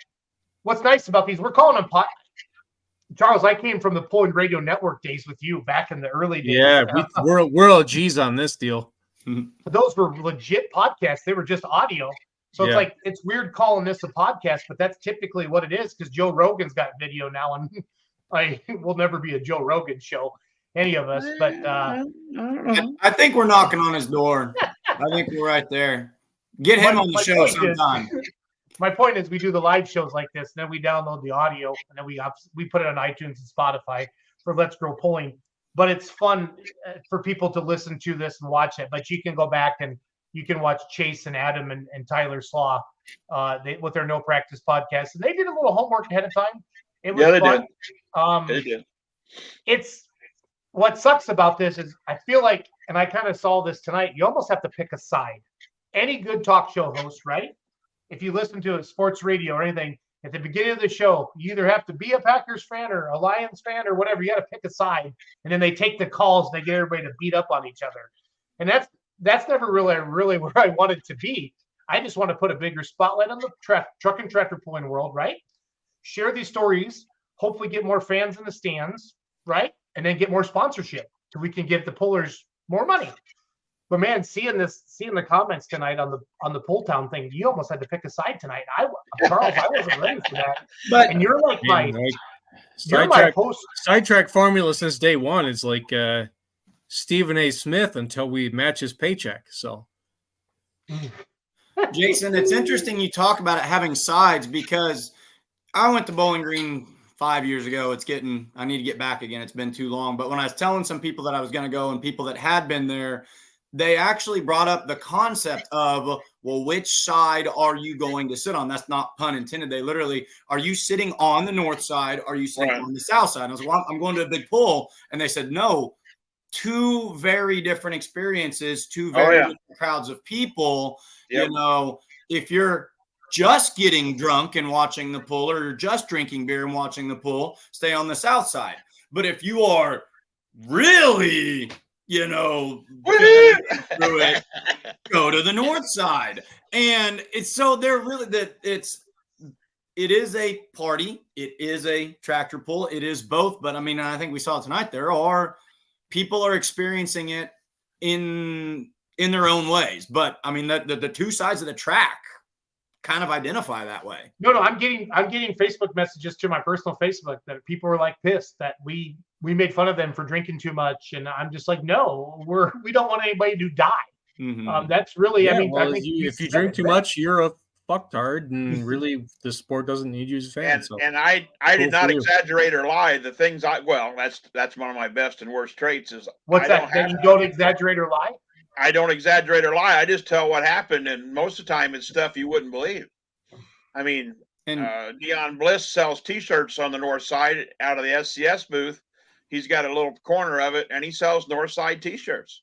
And it's beads on the shirt and a flamingo and a stein of beer. And every year it's a little different artwork, a different color. But I mean, there's more north sider T-shirts walking around after the first day or two than you could dream of. But I mean, and Facebook pages, people of the north side. I mean, that's the name of the pages. I mean, they celebrate where they sit. You're right, Michael. But you're not going to not have fun. I was a South Side guy, but in a 12 by 12 by 12, I was the South Side guy. It's like the Bloods and the Crips. It was like a Chicago rivalry, but like in a 12 by 12 by 12 cooler, like if you get crafty, you can fit like 21 beers in that thing. And then there's a break between session 4 and session 5 to go back to the car and load it up again. I mean, like, yeah, but how long does the north side thing on social media become an echo chamber of dipshittery? That's awesome. I like the dipshittery term. Seriously, awesome. Like you just they just bounce off each other. Can I use that in my private life? That's and I give that to you. But how many times do they beat that off each other? And I meant that as the Freudian slip that it became. Like, come on, seriously. Like that's a persona. That's your whole life wrapped up. That's a thing. For the week of Bowling Green, I just don't get it. I don't get it. Yeah, it's for the week of Bowling Green. That is their life, and that's fine. I mean, but damn, that's all I got to say. Yeah. But I feel like every big event is a party, like college football tailgates. There's this Alicia. Well, I can say the same about college football. The same echo chamber of dipshittery. No, I know, and that's the thing. I mean, how many polls can we say, Charles, Larry, Mike, and anybody watching, where this is a legitimate? This would be the only poll big enough, right? That there's that much dipshittery. Is that what you want to call it? But should that be the one where it becomes a thing because it is the biggest? This is where we are on the radar.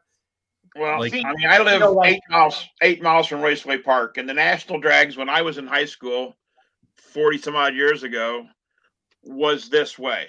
I mean, and some of the guys from high school that were too young to drink would go over there, of course, and the Hendricks County Sheriff Department, which were in Hendricks County, would actually take school buses. And long before it was a thing to use zip ties instead of a pair of handcuffs, they would zip tie them, load them in the school bus, and haul them to the lockup for the night, let them sober up. But they've cleaned it up at Raceway Park. I mean, yeah, there's still partying going on, but I'm talking the parking lot across Raceway Road. You can't say it's across the road; it's off the racetrack property. Right, just like the campground is not on the fairgrounds property, which Northwest Ohio Tractor Pullers release Wood County Fairgrounds to put on the event. Now, all the big bleachers and all the improvements that's been done over the years, Northwest Ohio Tractor Pullers has done or funded, but the Wood County Fairgrounds, and I don't blame them, don't want that on there. And all it is they're trying to control 2,100 spots times 3 or 4 people And they're not all drunks and disorderly. I'm not saying that.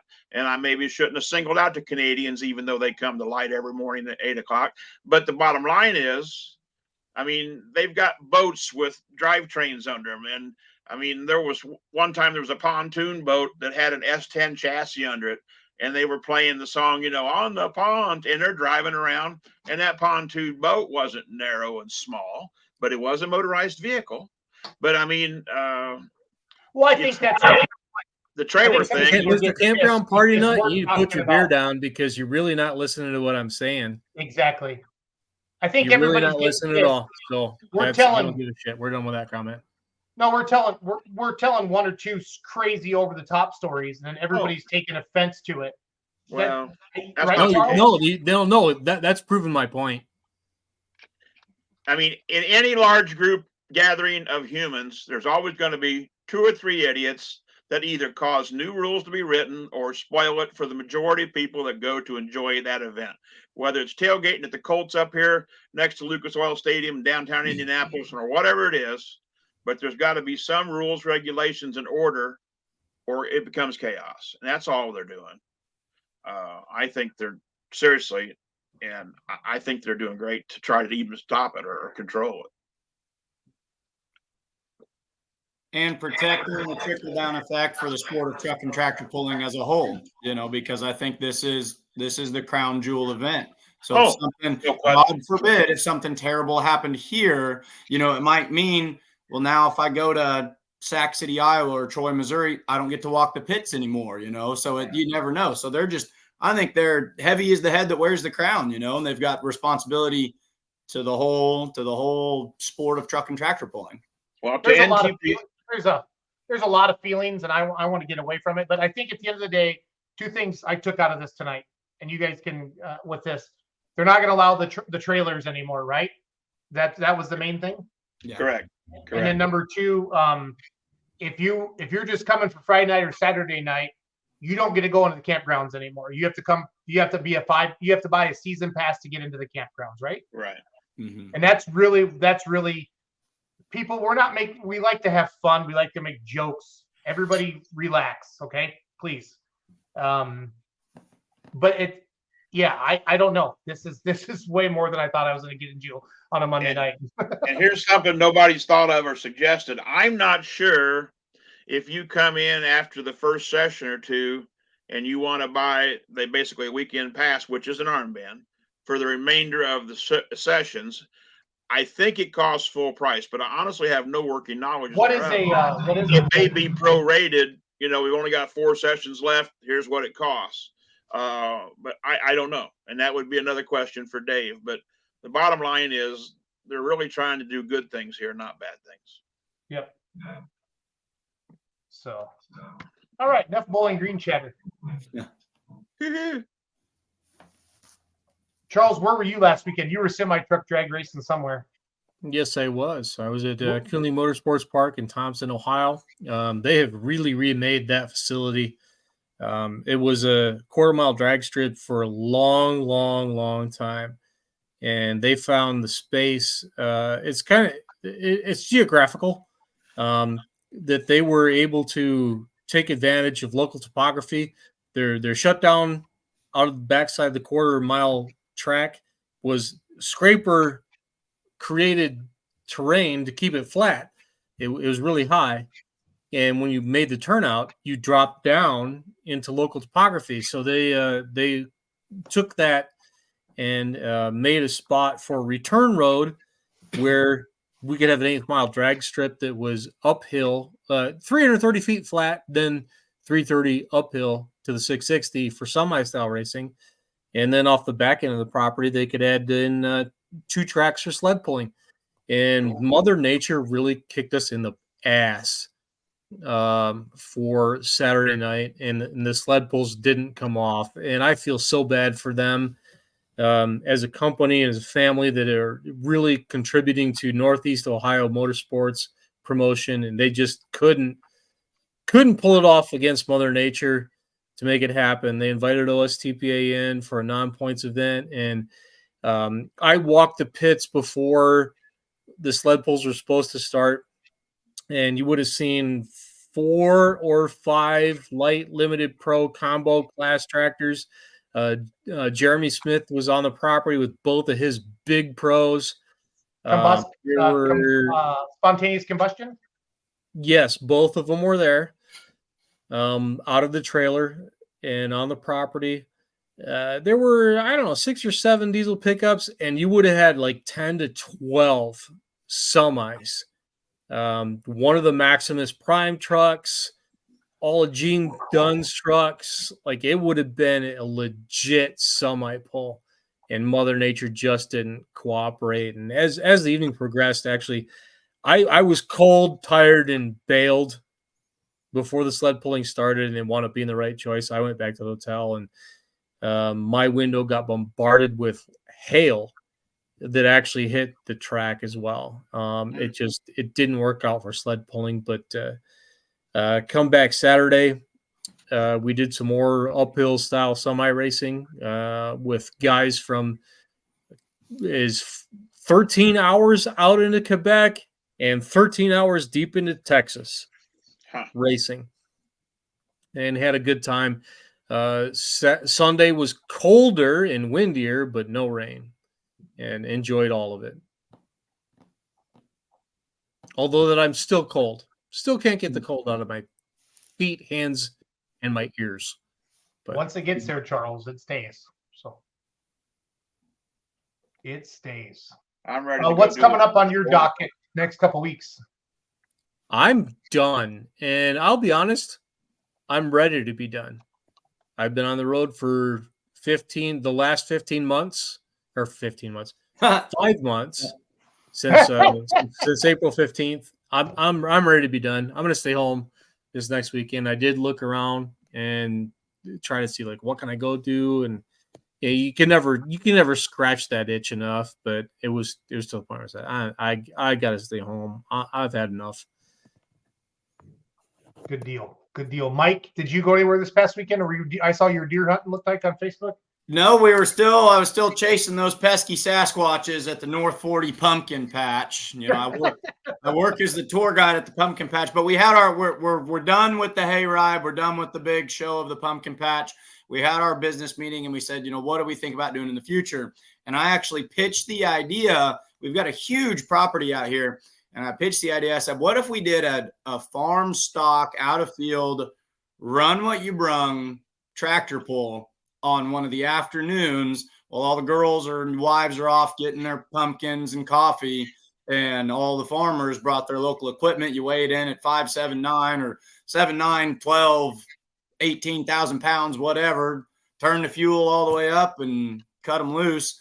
And they were incredibly receptive to the idea. They were like, dude, they would come out of the woodwork. So if you're looking for what could potentially be the most grassroots pulling in October in northern Missouri, I don't know. You never know what might pop up in 2024. They have to all be Alice Chalmers to match the pumpkin theme. Pulling at the patch, you know, we might have to have something. So yeah, but we'll see. I mean, you know, it sounds fun on paper, but I imagine putting on one of those tractor pulls might be a little bit more challenging than ranking your pro stocks. So there you go. Any upcoming events that you're excited about or going to, or you want to talk about? I cannot do. I've never been to the state of Texas. I want to go to the state of Texas. I want to go down to Lufkin. We're in the heart of teaching season right now, the heart of junior high basketball season right now. So I doubt that. But I will say, and this is not me, you know, trying to toot anyone's horn, outlawpulling.tv. I cannot wait to watch that in 2 weeks.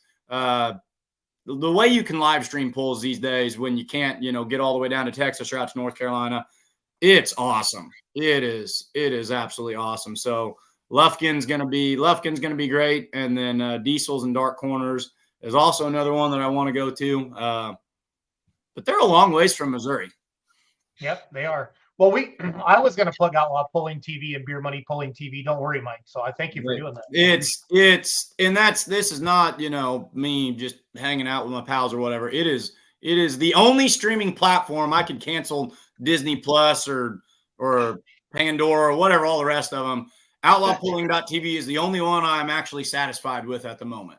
Wow, Disney Plus. That's pretty awesome. You must not like football as much as everybody else. Chris Kilbarger, very nice man. I met him at the Enderley this year. He says, one more poll for me. He's watching on YouTube tonight.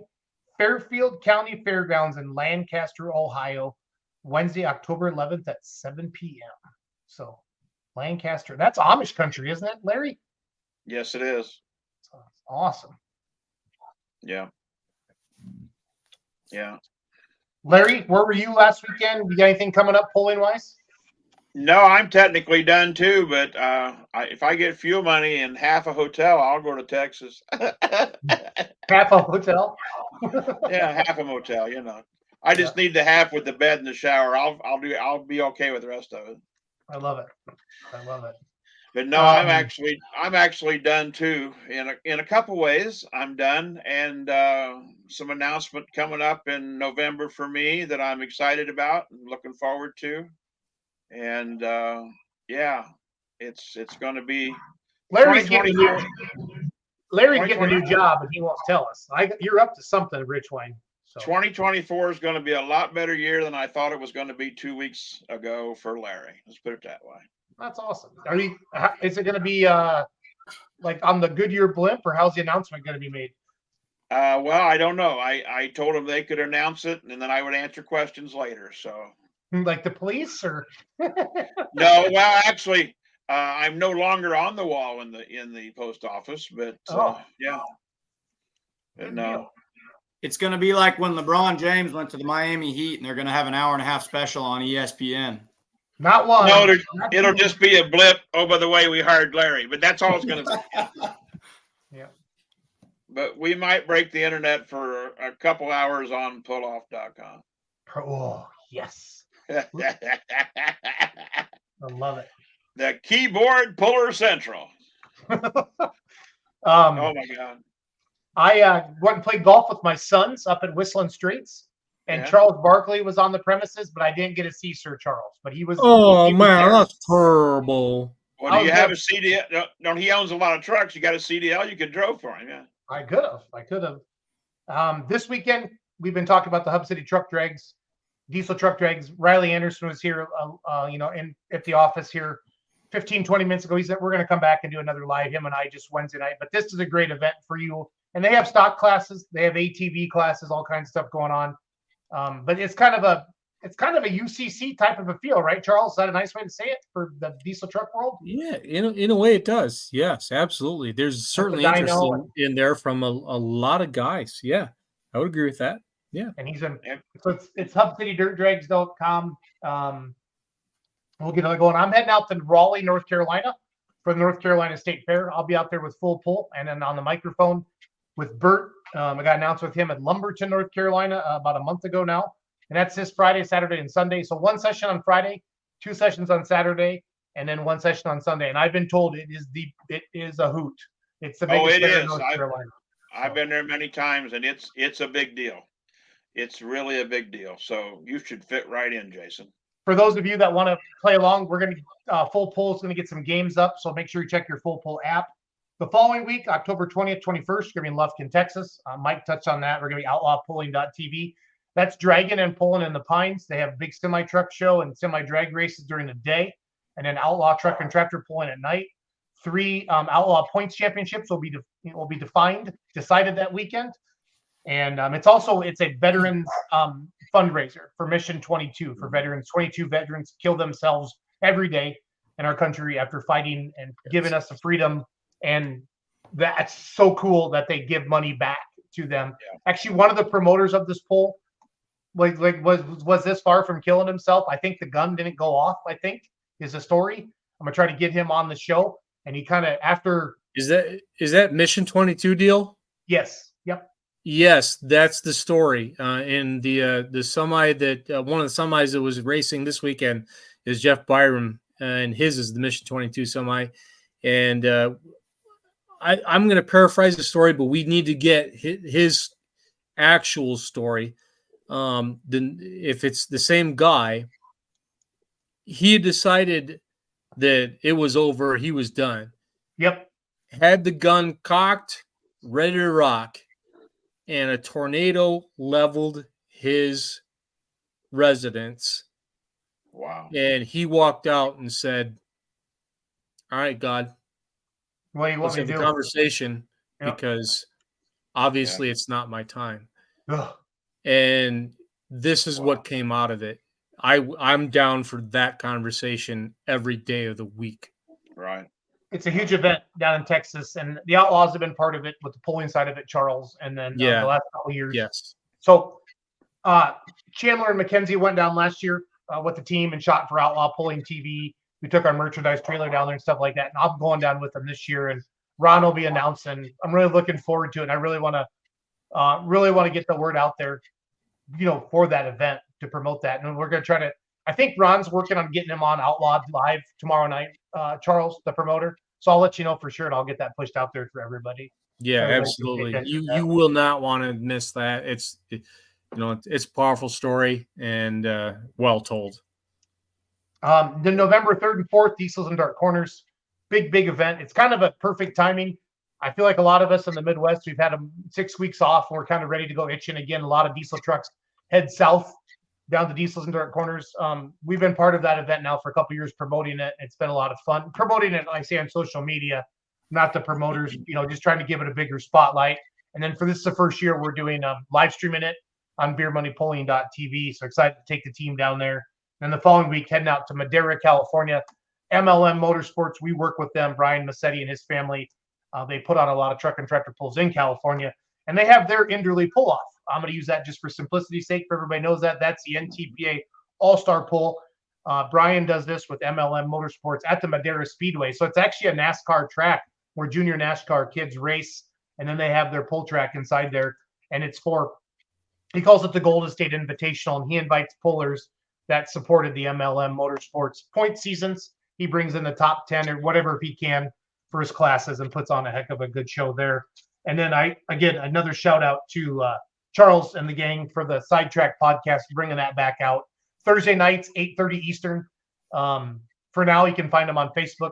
Charles is probably working on more stuff as well. And then I want to that No Practice podcast with Chase and Tyler, and then Adam Kester. That's going to be a lot of fun. I know they're going to bring some guests on, and it's fun to see more people doing the podcast like this. Any of you are thinking about doing it, get a hold of me. I'll tell you what to do. It's not hard. I know Shane Hunt's starting to do some stuff, starting to see more people do it. It's a great way to give the pullers a bigger spotlight.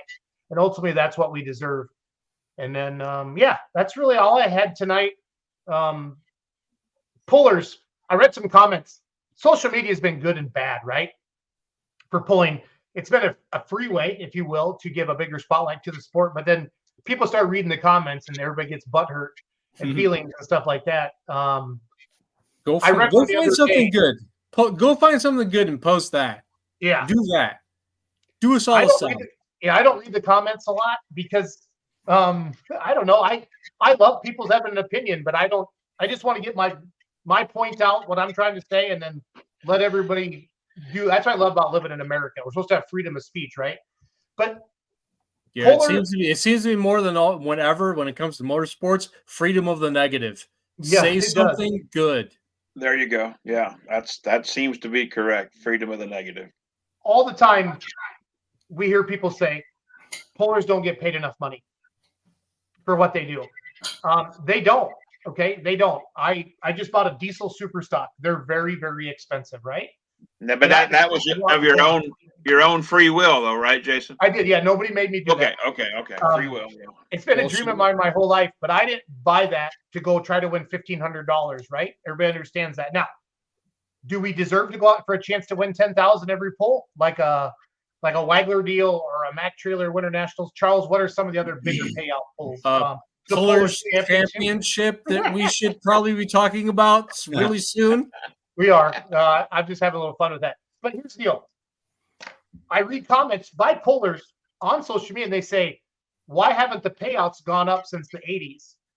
And I immediately go back to, why haven't you gone out to get more sponsors and take them to the NTPA or the Outlaws or the Pro Pulling League and things like that? I feel like we build our trucks, we build our tractors, and then we just kind of go pull them. And for those of you that really, really want to do that, And there are some pullers that are doing that. For the people that I don't like that comment, I guess is what I'm trying to say. I don't like that comment. I know how much it costs to run an association in the summer. There's a lot of moving parts, guys, a lot of salaries, a lot of gas, a lot of RVs, a lot of fuel, all that stuff. When you go to Bowling Green, the NTPA goes to Bowling Green and says, it's going to cost you X to have this show. Right, Larry? How much, what's it cost? Is it $250,000? 200,000 for a 5-session Grand National, Super National? Oh, I'm sure. Yeah. I mean, the purse is higher there than anywhere else. I could probably access the number, but I wouldn't tell you. But it's phenomenal. And then they catch heck because they raise ticket price or whatever, But I mean, who buys $1 million grandstand for a fairgrounds they only lease? But because they got to buy liability against all you drunk bastards back in the campground. Oh, here sorry. we go. Sorry to go back. Charles. Sorry to go back there. Oh, do you hear my dogs barking outside? Linda's dogs. I gotta go now. Bye. Oh, sorry to go there. Hey, what do I do but, for a living? I sell insurance. Hey. Bowling Green's not getting, the Northwest Ohio Tractor Pullers is not getting rich by promoting that event.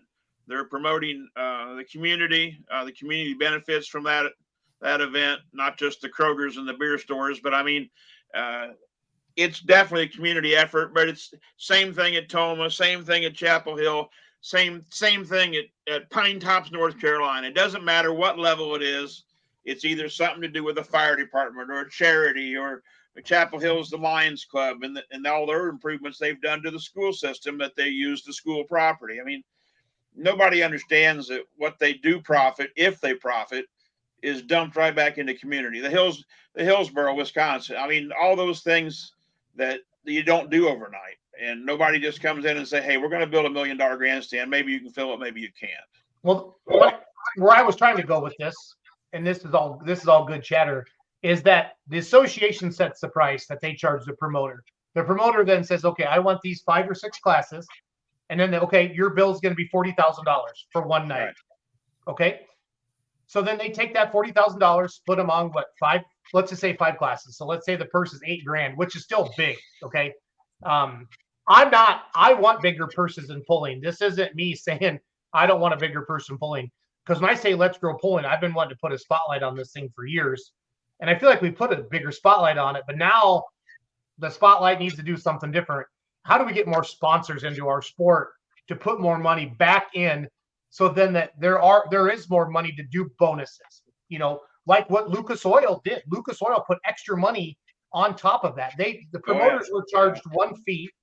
Okay. So for the modified class, again, I'm going to make up numbers because I don't know exactly, but this is how it was always told to me. Let's say the modified class for Lucas Oil paid out $20,000, let's just say, but they only charge a promoter 10. So Lucas Oil was subsidizing that other $10,000. How can we find more sponsors like that to give pullers the bigger payouts, then let the promoter still have a chance to put on an event? Because Charles, if I said to you, what's the average outdoor attendance of a national pull across the country? Would you say 5,000? Yeah, that'd be a fair number. Okay. So 5,000 at $20 a piece, Charles?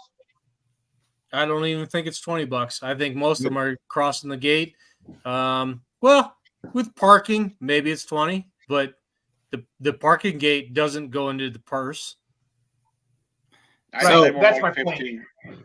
I'm going to get crucified. So for one night, 5,000, you have $75,000, right? That sounds like a lot of money. It does, doesn't it, guys? $75,000? It's not. It's not. And that's really, when I see that comment, I want you to go out and help your association. If you do anything this winter, pullers, if you do one thing this winter, and I'm going to do it, I'm trying to help associations get sponsorships, and I'm looking for sponsorships for me too. I'm not going to lie, but listen, go help your association get more sponsors, because we had a meeting today for Beer Money Pulling Team. How do we get more sponsors? And it all came back to, we had the big the whiteboard out. We were talking and pointing stuff, and Doug and Hope and I, it all came down to, you need to know somebody who works somewhere. Larry, if you looked at some of the biggest sponsors that pullers have got over the years, they knew somebody, they either own that company, right? Like Mike Connie owns Mac Trailer, right? Duh. Or they know somebody at a company that was like, wow, I love this, and here's $50,000 or whatever.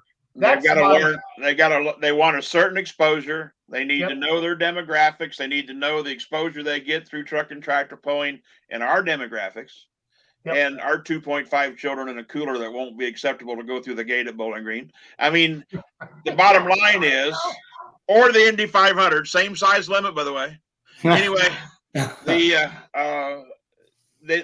you know, in advertising today, I mean, they want to spend $1 and get $1.50 or more value out of that dollar, and that's all, and it's all relative. I mean, and God knows the motorsport industry, just like the Enderley pull-off. I mean, it's a result of a company that people were buying parts from that wanted to give back, and they've got to understand that we do have the exposure to their demographic, and with live streaming, to me, the events and stuff, to me, that is our avenue, because I know for a fact RFD TV, and part of the reason they've got Case IH and stuff like that is because they have a weekly exposure on a television show.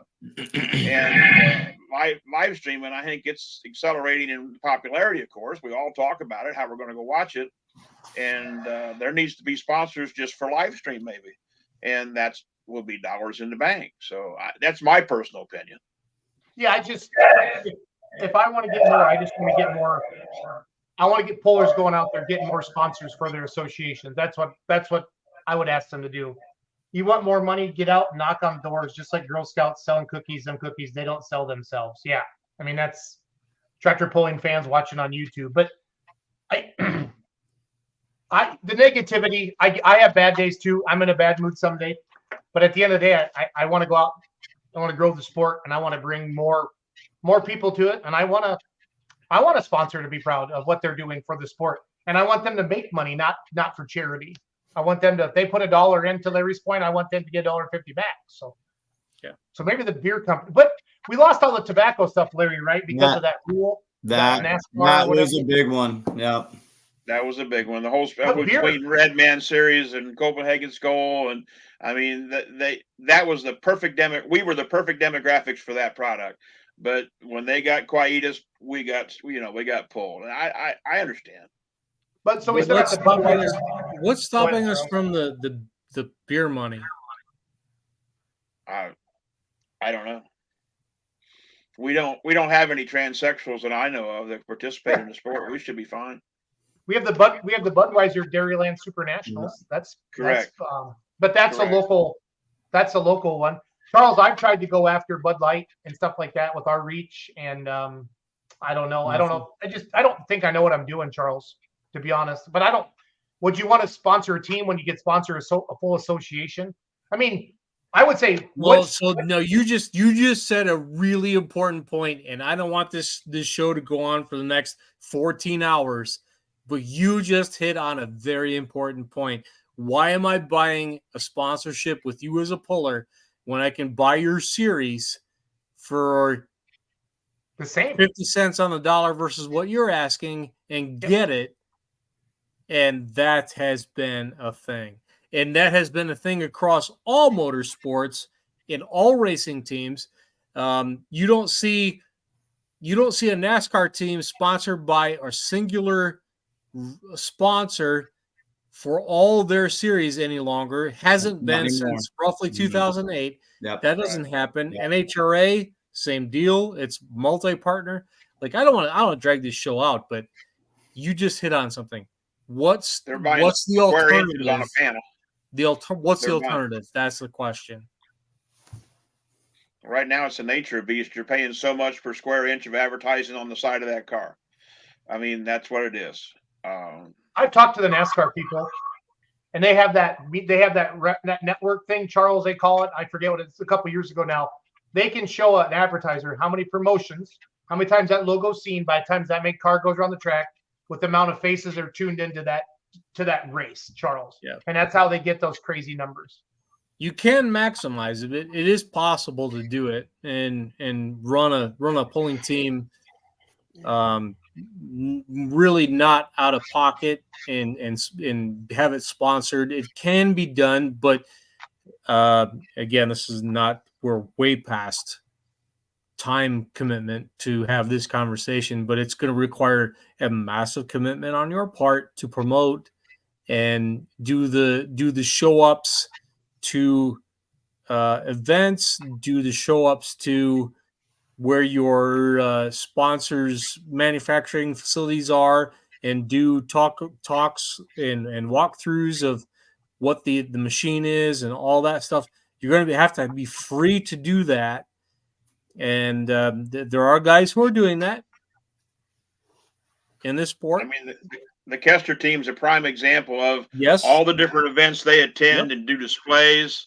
Yes. And not just at O'Reilly stores, but at the FFA convention, at the truck show. You're absolutely right. Kester's one of them. They've worked the system as well or better than anybody and actually maximized the dollar that Pennzoil or Shell or whoever has got out of it. They do work hard at it. Yep, Kester's one of the two names in my head for guys who are doing this not out of pocket because of the engagement that they provide. Right. I agree, but it's tough. I mean, it's a full-time commitment. Well, yeah. So I'm with Charles. It's been a long show, but I just don't complain. Just go out and help. I mean, if you really want to get paid more, go help your association get more sponsors, or get your class. Go out. If you want bigger payouts for the pro stock, go get yourself a national sponsor to promote that and take that to your polling association. They're not going to say no. They're not going to say. And we're seeing that more and more all the time. Here's a pro stock class sponsored by, and we're seeing that a lot more than we ever did in the last couple of years. That was the single biggest wake up call when I did a little bit of announcing this summer. As I was prepping, I just kind of thought, you're talking tractors, you're talking what you see, and then they kind of hand me this playbook, and it was the sponsors and being aware of that. And then as I understood what was happening, I was like, this is excellent. But yeah, it's becoming a major thing. It's something that you've got. I mean, you have sanctioned body sponsors, and then you have class sponsors. Mm-hmm. And I hate air quotes, but I mean that's becoming more prevalent no matter where you go at any level. So yeah. But there's no one answer. It's just going to take a lot of effort continually to try to acquire and maintain those people. So this show was never meant to be controversial tonight by bringing Dave Schultz on. It was requested by many of you that wanted to hear from the big guy himself about why the changes were at Bowling Green. I think all we're saying is don't die. That's really what we're trying to say. We don't want anybody to die. And don't be stupid. Yeah. Don't be stupid and die.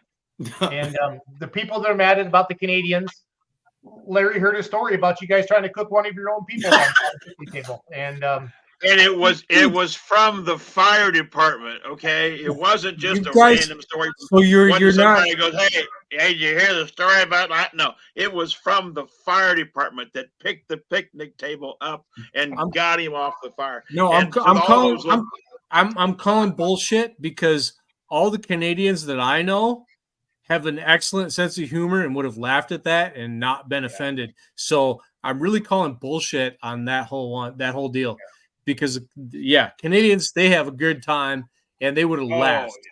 So part of me, you're not a real Canadian if you're offended by that. Part of me, these stories is I've done half this stuff that we're talking about tonight. I'm glad I'm still here. We need to talk about these things as the sport grows, as it gets this bigger spotlight, right? It's going to get more eyeballs. It's going to have more. You got to have to pick a side. That's why I could never be a tech official, Larry. You have way thicker skin. Everybody thinks you're a peckerhead, but you just have thick skin. You've seen it all, and you've heard it all. More than once, I've gone in that trailer after a session and looked in the mirror and said, why do you take this? You don't have to be talked to that way. And then I think, well, I'm trying to do a job and keep people safe, and I love the sport and the people in it, and the Canadian fans as well. But I'm like you, Charles. If they were truly Canadians, they'd say, yeah, well, we do party a little bit, eh? But then so does everybody else. Exactly. I mean, they have a good time. I love it. I spent the entire weekend with a bunch of French Canadians, which everybody thinks are arrogant assholes. You are so wrong. Oh, I know. We had the best time, and I couldn't understand what half of what they said. It doesn't matter. We had a ball, and I loved every second of it. And I will go back and study French again so I can know what they were saying about me. But It's all good. Like it was fun. Canadians aren't fun to be around. Bullshit. They're a blast. They're an absolute blast. They're awesome.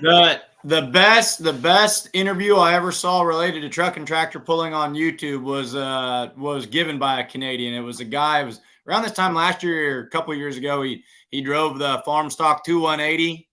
And he put it in third gear. He put it in Put her right in the trailer with the girls. That was the favorite thing I'd seen. I watched that on loop. What's his name, guys? Dan. It's Dan something, isn't it? We nicknamed him Dan the Canadian. Well, the few years that we went to St. Hyacinth and did the exposition show up there, NTPA did, I had a blast. And the joke was, Larry don't know what we're saying, but Larry will say, we? No shit. You know, I mean, that's just, but yeah, you know. And Luke that promotes that event, every so often he'll text me or say something on Facebook, comment, and he'll go, we? And I'll answer, yeah, no shit. Yeah, but, you know. Yeah, I have a lot of fun when I go up there. So the Facebook, the email, if you guys want to get seriously, you Bowling Green fans, thank you for coming on tonight. Please, it was great. We're gonna have Dave back on again. He was gracious with his time, and his thing, that's his email right there, dschultz@fulltown.com. Send him an email, okay? And then I'm gonna play Dan Taylor's 370-foot winning pass for y'all here tonight. So, this was fun. This was enjoyable. I love all of you. no homo. No homo. Just need to do this quick. Put this up here. We'll play our video. And we're going to have a call tonight.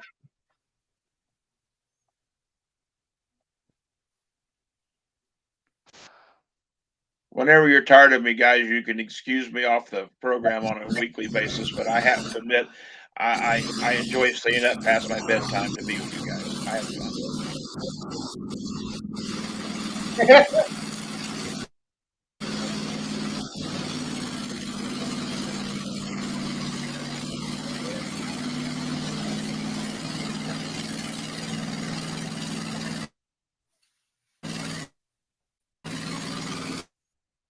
Is that a silver bullet with a cab? No, this one's on diesel.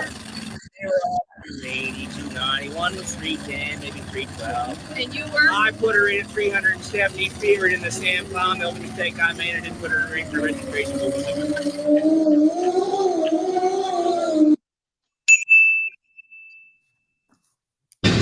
So we're here with someone from Centerville. Tell everybody your name. My name's Dan Taylor, and I'm here with the prettiest girl I ever met in my life. Okay. Apparently, she runs the Ageless magazine, and everybody should buy it. Oh, yes. There we go. So I wanted to ask you about your tractor. Tell me about your tractor. Well, I bought her in Indiana there 2 winters ago, and I wanted a tractor pull with it, so I bought it. So you bought it in Indiana. Yeah. What is it, though? What's the age? What's the... The 2180 white, back about 1978. Dale Forsyth hauled her home for me. Best truck company we've ever had around the county, right there. And so what have you done to it?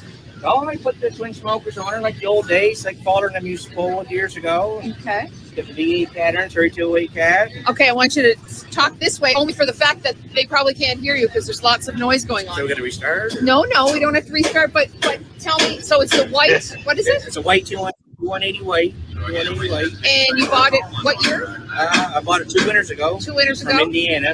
And what age is it? It'd be about 1978. This was the first series. 1978. First series has the light on it. Okay. Series 3 has just got WFE on it, red stripe, different stripe. Okay. And what did you do to it after you got it?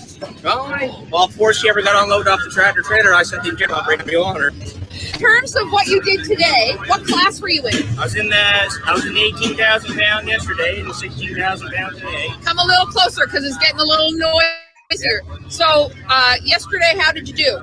I got second place. I lost by 4 feet. And today? I was 700 pounds light because I didn't really know the weight of the tractor, and that was the first time I ever pulled her. And today. Well, let's talk about today. I put her in the 16,000 pound class. I put her in third gear. They were all 280, 290. One was 310, maybe 312. And you were? I put her in at 370 feet right in the sand pond. The only mistake I made, I didn't put her right in the registration booth with the girl. Why do you come to these? Why did you want to do this? My whole life, farming and drinking, and I'm quite a bit younger. And